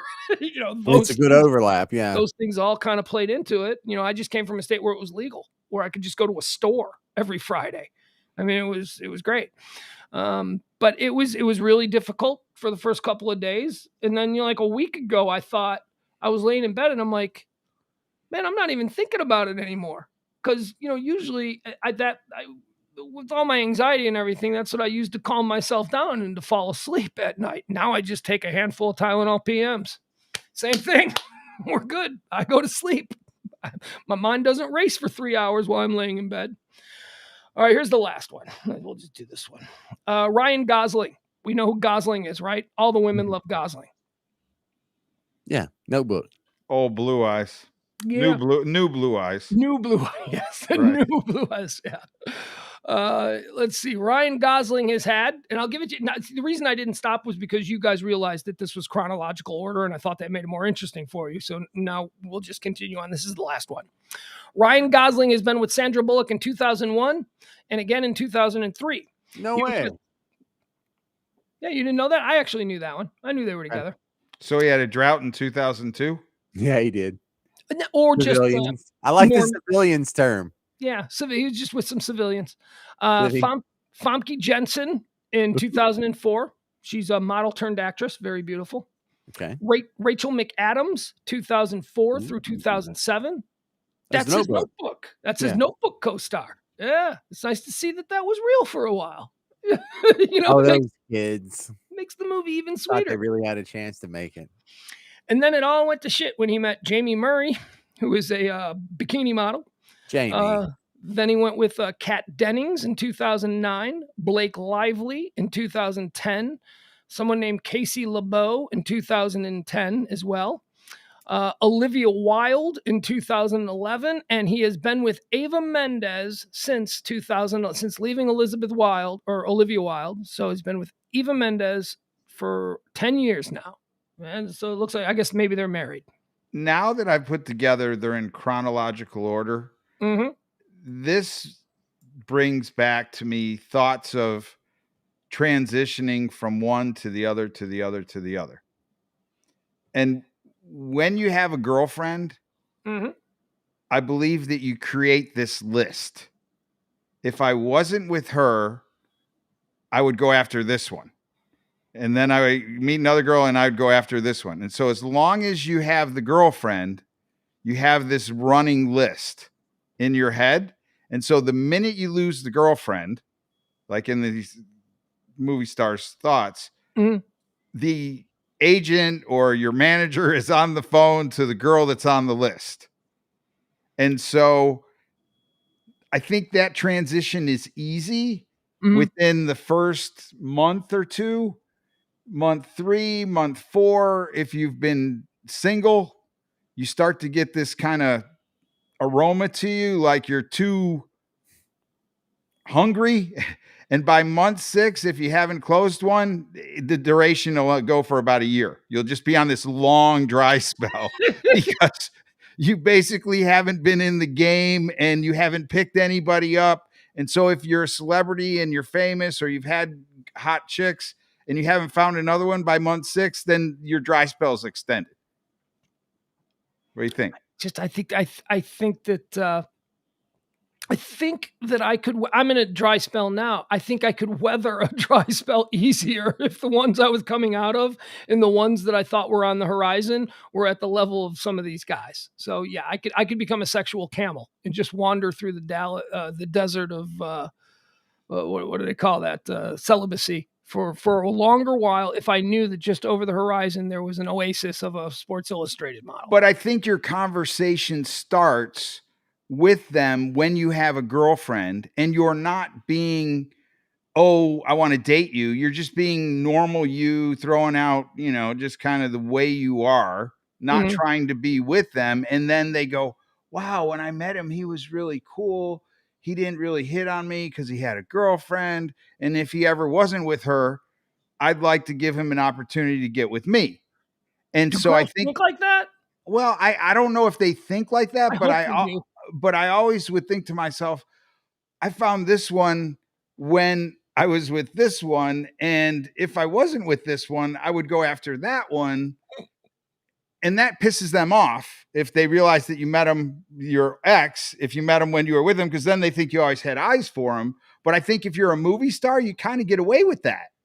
Oh, yeah. It's like it's an easier transition, and you're not worried about, oh, well, you had eyes on her all the time. No, I didn't have eyes on her. I just met her here and I met her there. And, one thing led to another. We were on a movie set, and next thing I know, I'm with Jessica Biel. And then I left her and I'm with Angela, so-and-so. And I don't know. It just, I love your point, but I'm distracted by just the randomness of Brady Morris in the chat room who says Dokken doesn't have top picks these days. I don't know what that's in reference to. A band. I know. But it's like, okay, that's a random one. Meaning that they're playing at venues where they're not getting the hottest chick in Tulsa. Yeah, they're playing like West Elm County fairs now, and they're getting, although look, man, the rural civilians, come on, that's where just about Oklahoma has some of the most unbelievably beautiful, all of these hot, sexy women in Hollywood. You look at their Wikipedia pages and you're like, she's from Oklahoma. It's like they're all from, you could pick up a random Playboy magazine from any era that you want and flip through it, and you will likely find a playmate from Texas or Oklahoma. So, I mean, these rural girls, Farrah Fawcett was like from the middle of nowhere, Texas.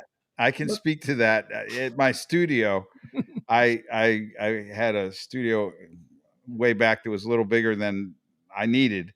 And so there was a photographer that would rent the studio out. And he's like, I really don't work a lot during the week. I just, kind of do it on the weekend. And so I'll be here like on Saturday, and I'll be here on Sunday, and, I'm not going to be here. And so he basically talked me into like, he would be using the studio on the weekends. I didn't like to go in on the weekends anyway. And he would run these ads to do photo shoots for girls to get their book ready for modeling. Mm-hmm. And he would post these ads in rural green sheets or papers like that, like $1,000 to shoot the prints for your book. And he had done it for one model that had made it. And girls would come in with their suitcases and 20 changes of clothes and drive in some car with plates from, either Texas or Oklahoma or just somewhere in the neighboring states. And there'd be 20 or 30 of them. And I'd be going, where are all these girls coming from? And he would just make himself 20 grand on the weekend, 20 girls in, 20 books. Good Lord. And it just was weekly. And he wasn't doing it locally. He was using a local modeling agency where he had photoed some girls that were successful. But yeah, that's where I was like, wow, rural Texas, rural Oklahoma has really got some beauties. And, I think, what was the girl that, oh God, I can't think of her name right now. Anna Nicole Smith. Anna Nicole Smith. Yeah. Look at that. You just randomly grabbed that out of the air, James. I'm proud of you. I wouldn't have. Well, he knew, but she was rural Texas. Yeah. Marfa is the name of the town. Mahia. Well, I thought it was Marfa. It was Mahia. You're right. Yeah. Marfa's West Texas. Mahia's over by, I don't know, Groesbeck. Here's what I want to say about the photographer industry. And this is an absolute. If a rural aspiring model ever goes missing, it's the guy who did her book that killed her. The photographers are always the ones. Oh my God, yeah. That end up being the ones who killed the model, who, if for whatever reason, photographers, I'm not talking about artistic photographers. I'm talking about bikini model photographers are some of the sketchiest dudes you will ever meet anywhere. I don't know what your friend is like, but I've known a number of them and they are all sketch as hell.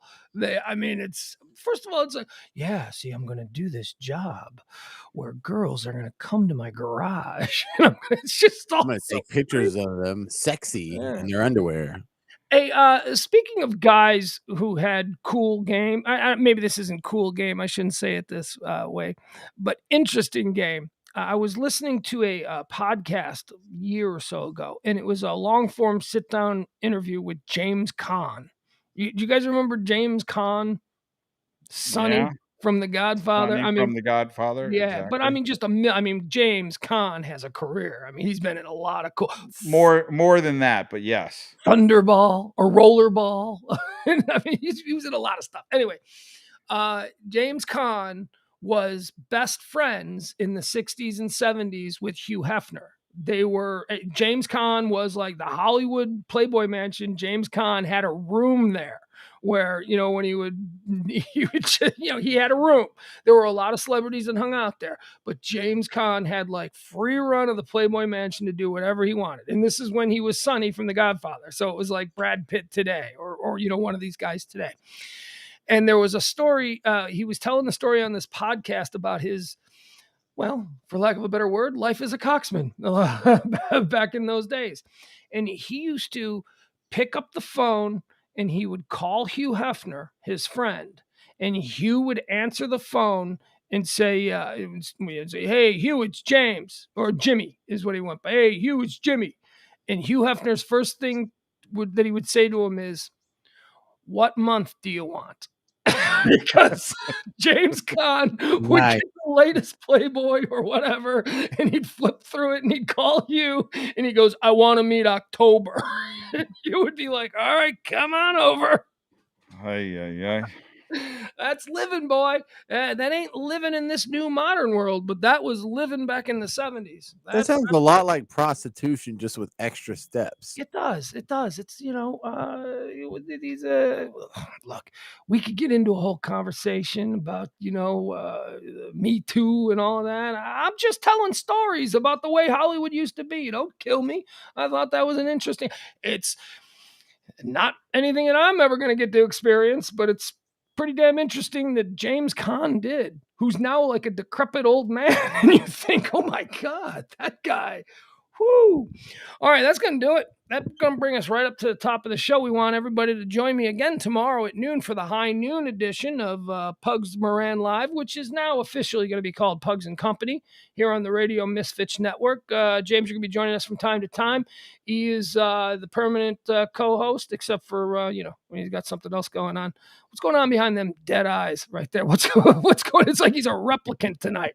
It's like it's not really him. It's somebody else. I want to thank you all for joining us. You can follow us on any of the, we haven't done this all day, so we may as well put the captions back if you're interested on how to find the show or whatever you want to do. Any of the social platforms are right there. James, anything in closing? No. Let's just do this again tomorrow. That's and the boyfriend totally did it. Yeah. I think we'll be finding out more. Oh, hey, by the way, Brian Laundrie. Isn't that his name? Brian Laundrie? Brian Dirty Laundry.